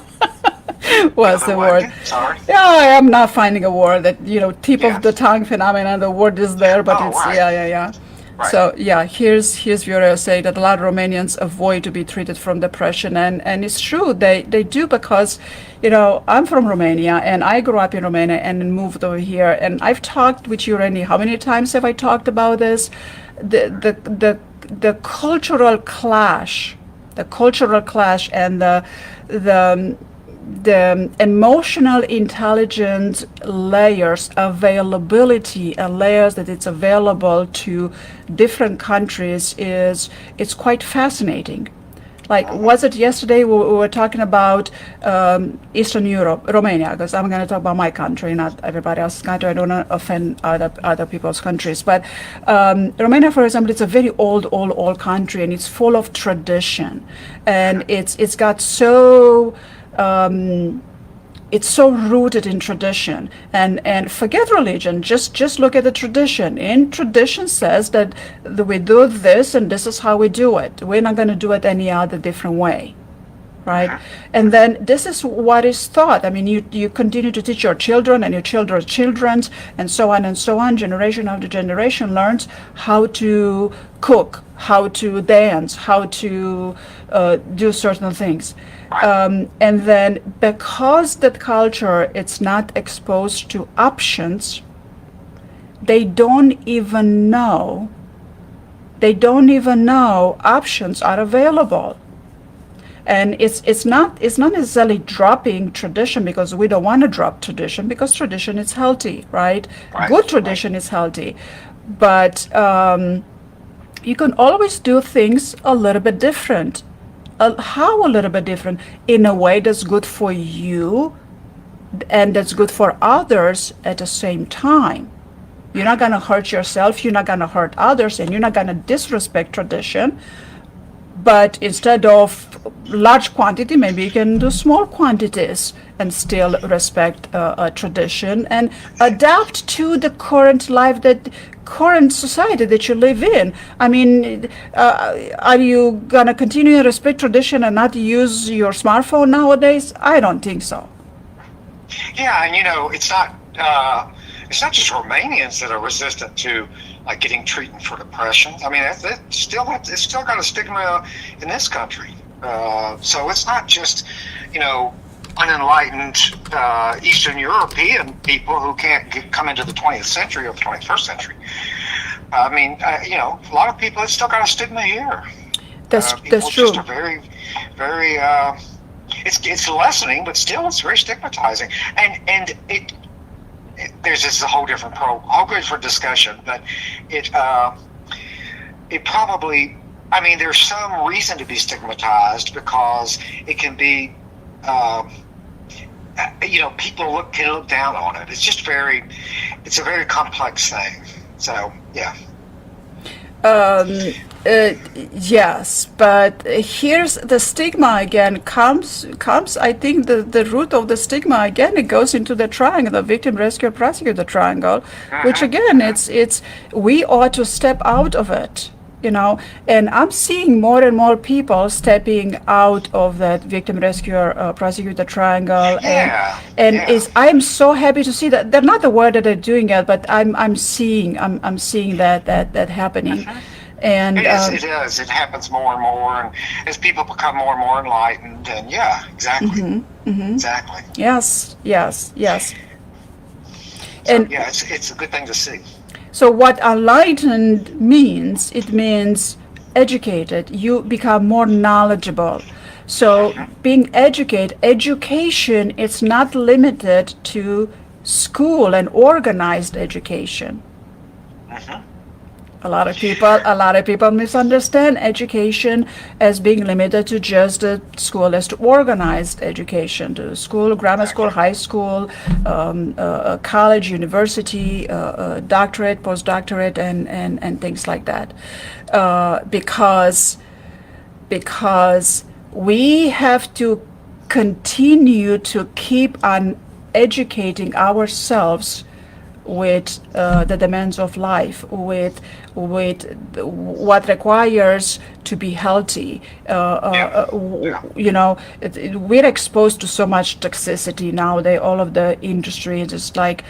I just read a really cool article today on. I'm deviating, but there's a really cool article that technology is being developed to extract carbon dioxide from the atmosphere, to compress it. To air extract it from air. It compresses it and it stores it into near rocks, which eventually in about 20 years or so, don't hold me on this number because I'm not, that carbon monoxide, CO2, it's going to become a rock. That's fascinating. I mean, it's completely fascinating if you ask me. But then if you think about it, a diamond is made, the main component of a diamond is what? Isn't it carbon? Yeah, I think so. I think so, yeah. So we're gonna be even richer. We extract the carbon from the atmosphere and we're gonna turn it into diamonds within a few years. So yay for that. one of the things that I think a lot of therapists, I think they would agree on this, because therapists don't agree on a lot of things, believe it or not. But I think one thing people would agree on, the thing that I experienced, was exactly what you've been talking about tonight, is being aware of what's going on internally, aware of what's going on inside of us.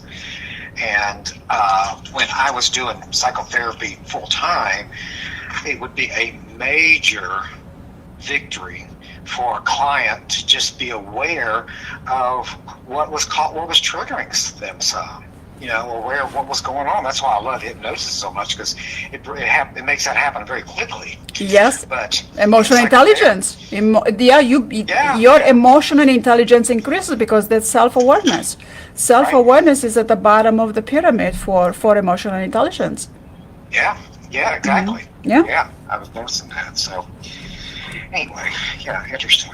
Because once you are aware of what triggers that, then you can do something about it. Yeah, you're self-aware. Exactly. Right. Right. You can do something about it rather than feel like you're a victim, like you're saying.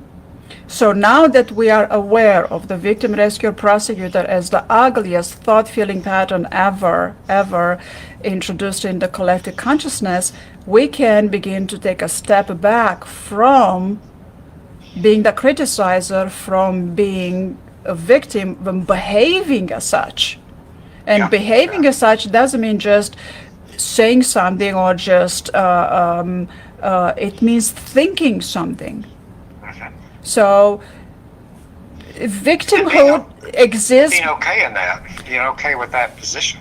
Yes, and of course there's going to be aspects of life that we're not gonna like, but it doesn't mean that we are victims of every circumstance, because we're not. The more we begin to understand that we have choices, more choices that we could ever think about, then the healthier our life becomes. Yeah. Oh, someone here, Vera, said that today we have to be able to understand the power of science, theology, and understand the power of, since theology, science probably, or this mistype, and learn to cope with social life of today. Well, yes, because it's not, religion is good, and we're not gonna get rid of God, because we don't want that. We want to love God and have God in our life, and have God-loving people in our life. Is the dogma that we want to move away from. Because in the way to look at it is, how many years ago was the earth discovered to be round and actually to not be flat? Oh, right. Yeah. Yeah. So the same concept, you take the same concept, apply in religion, and continue to go to church because your church and you love the church, or don't go to church if you had enough of it. Or synagogue or temple. Yes. Yeah, there you go. Yes. Or a place of religion. Let's just call it a place of religion, right? Yeah. So you are free to do that. And somebody is not gonna like it. Are you hurting somebody that if you don't go? Or are you hurting someone that if you go to that place of religion? So identifying, the religion, it's for the most part, it's putting people together and giving them a sense of community, of belonging, and that's a wonderful thing to do. But let's stay away from the polarity of that. Oh, you got to go to hell if this, then that. Right. Exactly. Yeah. Exactly. And some good points. Those are comments off of Facebook. Yeah, I had a comment on Facebook. Yes. Yeah, that's a good point. It's a good point. Mm-hmm. That's a good point. Yeah. Mm-hmm. Are you able to access the Facebook and see the comments that are being made? Go under my profile. I don't think it's, for some reason it doesn't let me. It didn't let me do a live on the page. So go under my profile, and then you're going to be able to see the live and see the comments over there, and you can put in the comments too, and you can even click a like on that comment and to have more people interact if they want that's a to. good point. Yeah, that's a good thing. Let me see if I can pull that up. Yeah. So Yeah, because those points are good. yeah, because religion is something that affects our identity. And religion is very important to us. But I think that once we understand that religion can be polarizing, if we take if we consciously choose to stay away from polarity and keep what's good, then we're good. Then we are increasing emotional intelligence.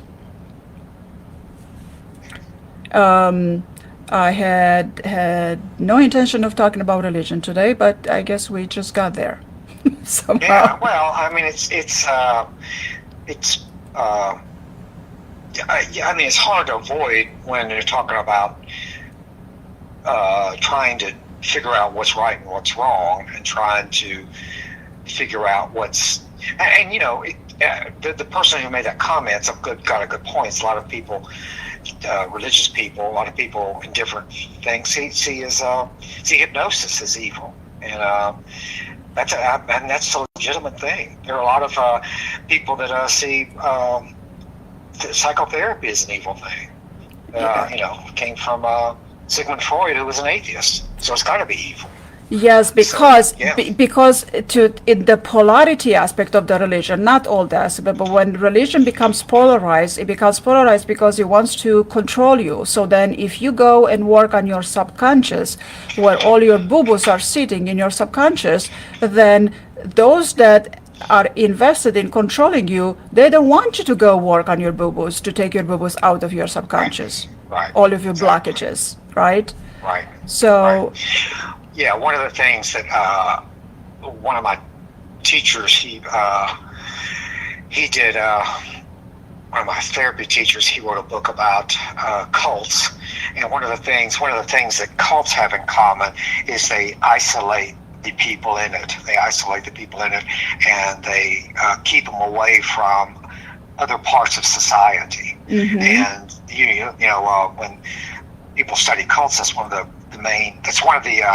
patterns that happens, and they keep them away, and they keep them. They preach exactly what you're saying. There's a polarity. We know the truth, and no one else does.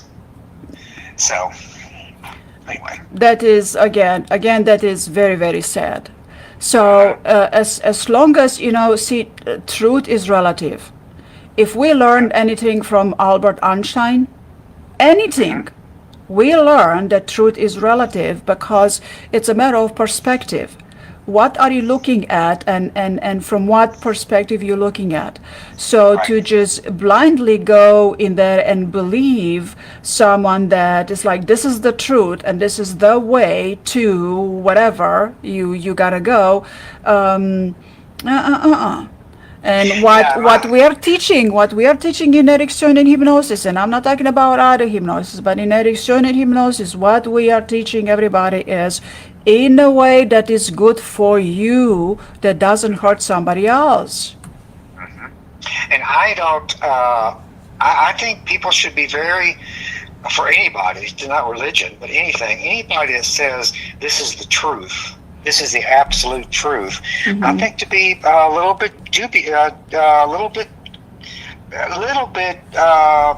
not dubious, but just a little careful of accepting it, because there are very few things in the world that are just absolute truths. I mean, I guess it's a truth that the sun will rise tomorrow. There are universal truths. Yes, there are. Right. But other than that, But you know, when people say, and this is not, I've gotten all my vaccines, get my boosters, and very much pro vaccine and all this. But one of the things I think that turned a lot of people off about it is that, oh, well, this is science, and science is the truth. And science isn't always the truth. It wasn't that long ago that science believed that we should be bleeding our diseases out of our body.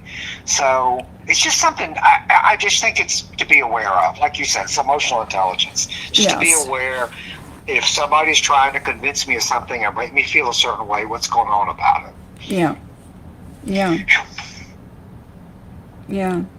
I said a whole lot. I don't know if I said anything. No. You did because you brought up another good point about science, and what science measures. The role of science is to measure things, and science intends to explain existence and goes about understanding how matter and anything that's the physical physics, chemistries, mechanics, quantums, all of that. It goes about measuring that and trying to understand how it works. And that's a wonderful thing to have. But there is no the answer. Yeah. Right. Again, the answer. Certain people believe, very strongly about certain religions, but yes, there's there's no, it's just to be aware, if somebody's saying, oh, I know the truth and everyone else doesn't. Jesus himself asked Pontius Pilate, what is truth? There you go. So yeah, let's go. So if Jesus can ask it, we can. Yes. So that's true. Yeah. No, it's definitely. So you're right. Just take that portion of the Bible and take it to all of the preacher. But then they're gonna mess with your head and turn you around and say, no, this is the way and this is the way. And again, and I don't know how we arrived. Well, we arrived to this because of comments over here we were talking about hypnosis, and then people were talking about religion. Emotional intelligence is not limited to religion, but religion is something that affects our identity and affects that which is dear to us, and it alters, it increases or diminishes our hope, and that's very important. And hope is always very important to people. But as long as we are aware that there are multiple ways to be right, and there are multiple solutions, oftentimes 99% there are multiple solutions to the same problem. Yeah. Then make your choice, elevate your intelligence, because emotional intelligence will prevail intellectual intelligence at any time. And even though those people with high IQ, intellectual quota, might be highly successful out there, a lot of them are very sad, very lonely, and have a broken heart. So I happen to have a high IQ and a high EQ. And if you are to ask me which I would rather have, I will always vote for the high EQ, high emotional intelligence. Right. Okay, and here's Daniela said, thank you very much, guys. This was the best company I had between my appointments. I love listening to some good info on the go. Well, you are welcome. Yes. You are welcome. Okay, so you are welcome. Very, very welcome. Yes. So what else do we want to go with? It's 8. Well, we've covered the whole bound of religion and psychology and theology and morality and the existence of man. So I think we've covered a fair amount, huh? Yes, we did. And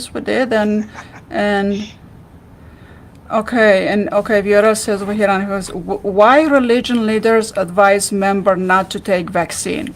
Oh, you want to take this on, Randy? Well, not all religious leaders do. Okay. I mean, some do. Okay, but so let's have you answer this. It's a very good question. I'm not sure if I know the answer. I think not all of them do. I mean, there are some that are very pro-vaccine. There are some that just. I live in the Deep South, and one of the most prominent ministers here, the evangelical Christian, he was very, very much anti-vaccine. Why? I don't have a clue. I really don't. It never made a bit of sense to me. Yes, and that's not. I don't think that's not. It doesn't have a religion aspect to it. I think it's a personal. I think it's a personal preference that this religion's leader, they have a personal preference, which they are free to choose the way they want to choose. Nobody's forcing them, right? But then don't impose the vaccine are such a sensitive subject because it has to do with your physical health and the physical health of those around you. It's not just one person involved. If somebody has cancer is not contagious, okay? But viruses are contagious. So if a religious leader has a personal opinion of being against the vaccine, I'm not in agreement of them telling other people what to do the vaccine or not to do the vaccine. That is sad. Well, and what's frustrating is that there'll be, it's not just religious leaders, there'll be any society leaders say, oh, the government can't tell us what to do. That's we can't let the government dictate what to put in our bodies. We can't let the government do anything about with our bodies. It's our bodies. Well, who is... Now we're in the middle of an abortion debate. Well, that's the government telling women what to do with their bodies. Mm-hmm. So I know that's a very controversial thing, but it's there's an inherent I don't get. Somebody's pro-life.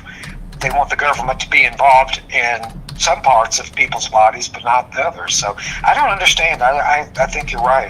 It doesn't have anything to do with religion. It's a bizarre thing. And you're right.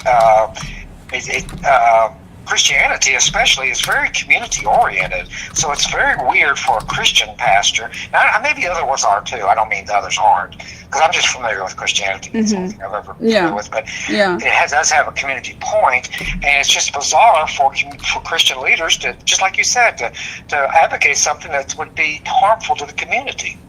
And I don't get it, and I respect it. Do what they want to do, but I don't get it. So. But and other religions may too. Like I say, I'm just not real familiar with the other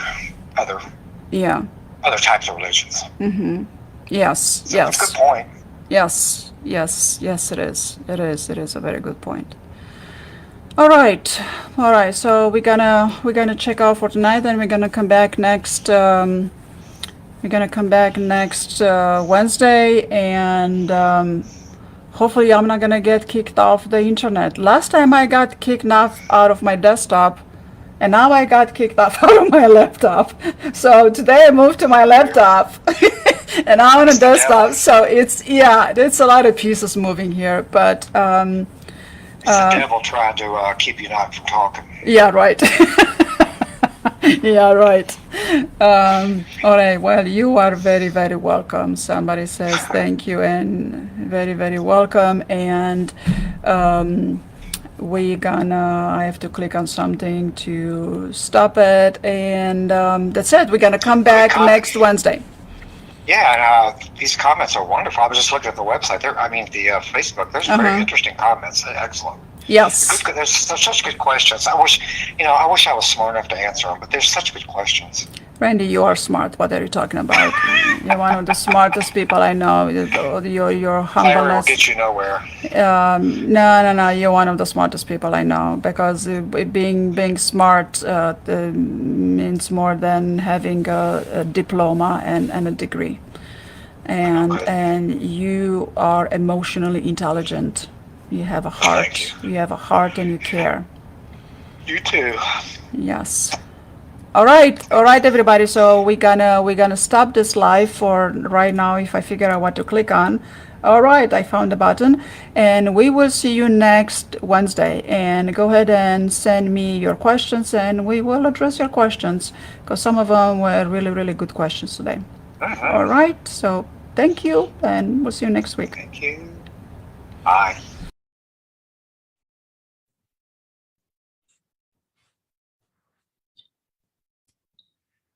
All right, so today we're going to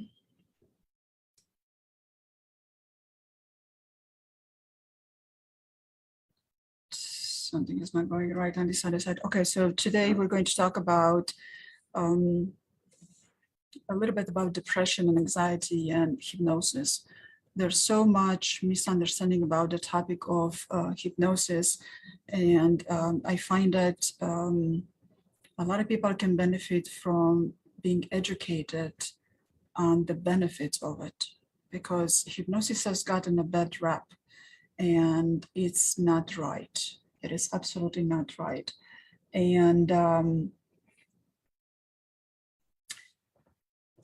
Ericksonian hypnosis is very different than stage hypnosis, to what people usually see on movies. A lot of people are familiar with hypnosis as being part of a movie where somebody on the stage makes you cluck like a chicken. That's not what hypnosis is. That's not what hypnosis does. And I think that I talked about it before many times, that psychotherapy has developed from hypnosis. Psychoanalysis was developed from hypnosis.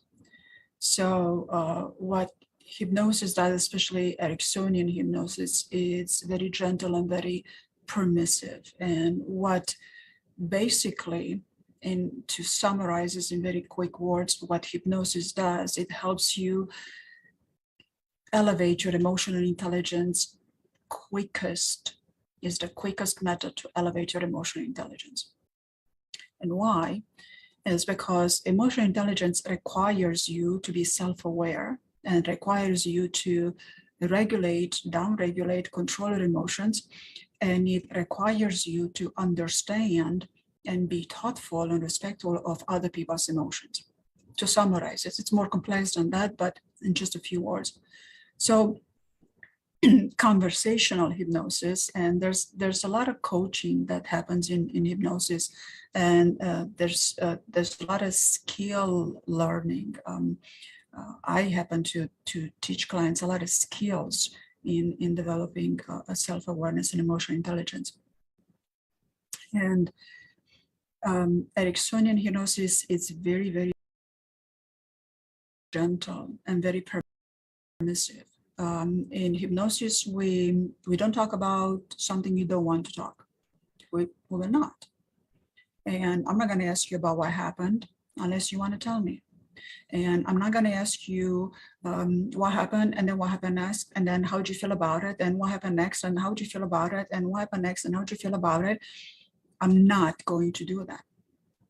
I have a lot of clients that come to me after they have done a psychotherapy. And the level of growth that we achieve is tremendous. And the role of hypnotherapist, and I'm going to speak for hypnosis, and Randy can talk about his role as a psychotherapist and then his role as a hypnotherapist as well. But my role as a hypnotherapist and a coach is to respect your model of the world as it is, and not try to rearrange your model of the world. What does that mean? That means that if you're a Christian, I'm gonna allow you to be Christian. I'm not gonna challenge your beliefs, whether Christianity is the right religion or not.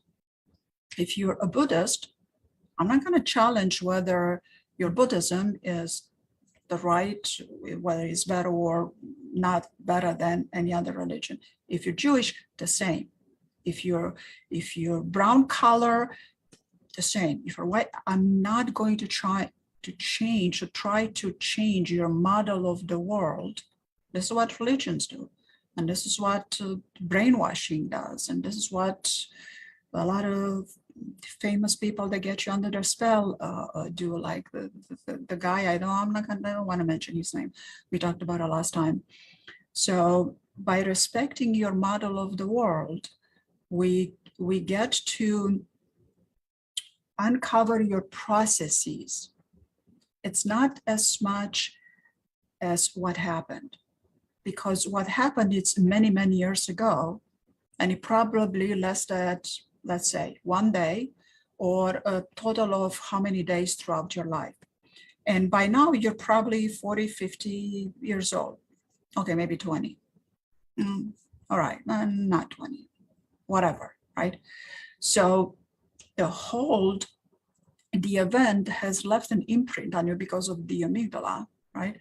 And it has a hold on you, and it pulls you down. It pulls you down, and there's a lot of ruminating, thinking going back and forth that things shouldn't have happened, and whose fault is it, and I'm a victim and all, and probably right. But the fact of the matter is that that's not happening anymore. And the difficulty, we're having difficulty breaking away from it, or not letting it go, but it's a complex process. We're having difficulty staying away from it and not having that run in the back of my head. I'm trying to just find the more complex term, but there is no more complex term in just a 5 words over here. Because it has a hold on you, and because your processes, right?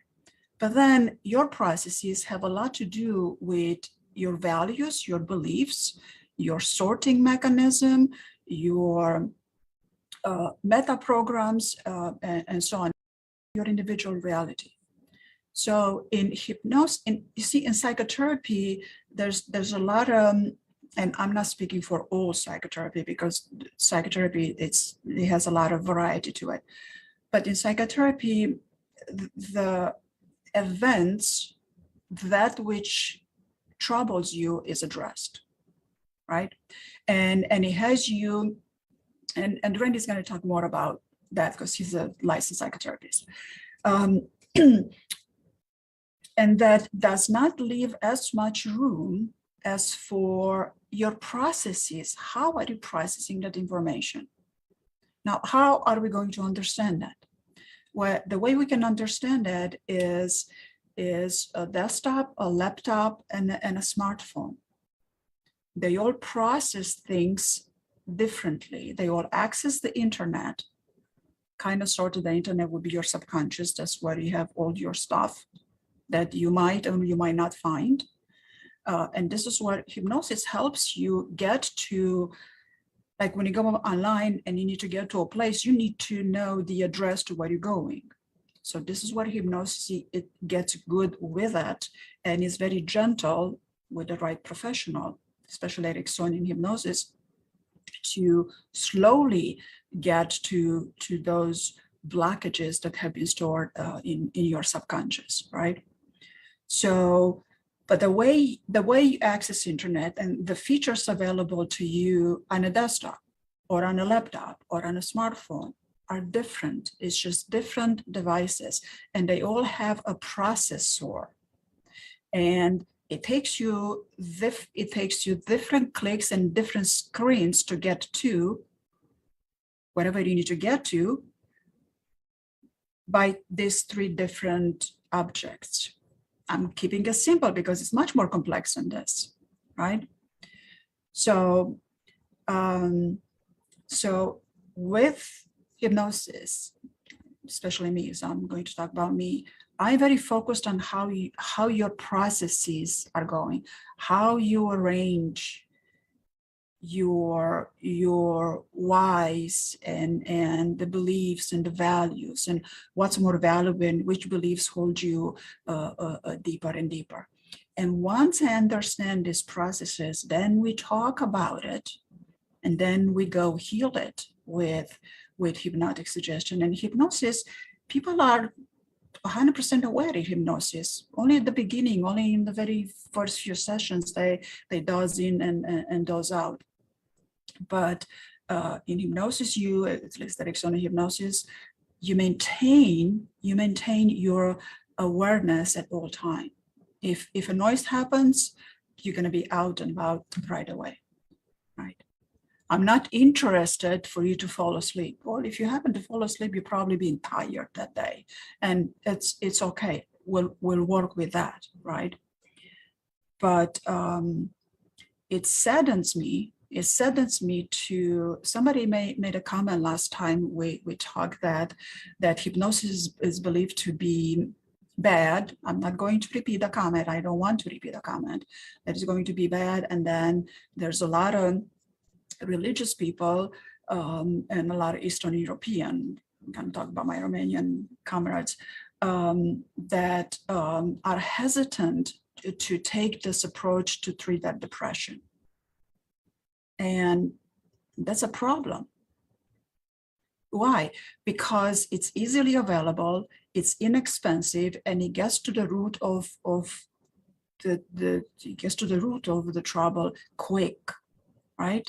And it educates you about your processes, and it helps you understand your beliefs and your values and your sorting mechanism, your evaluation, your meta programs. Once you begin to understand that, then you begin to have more self-awareness and more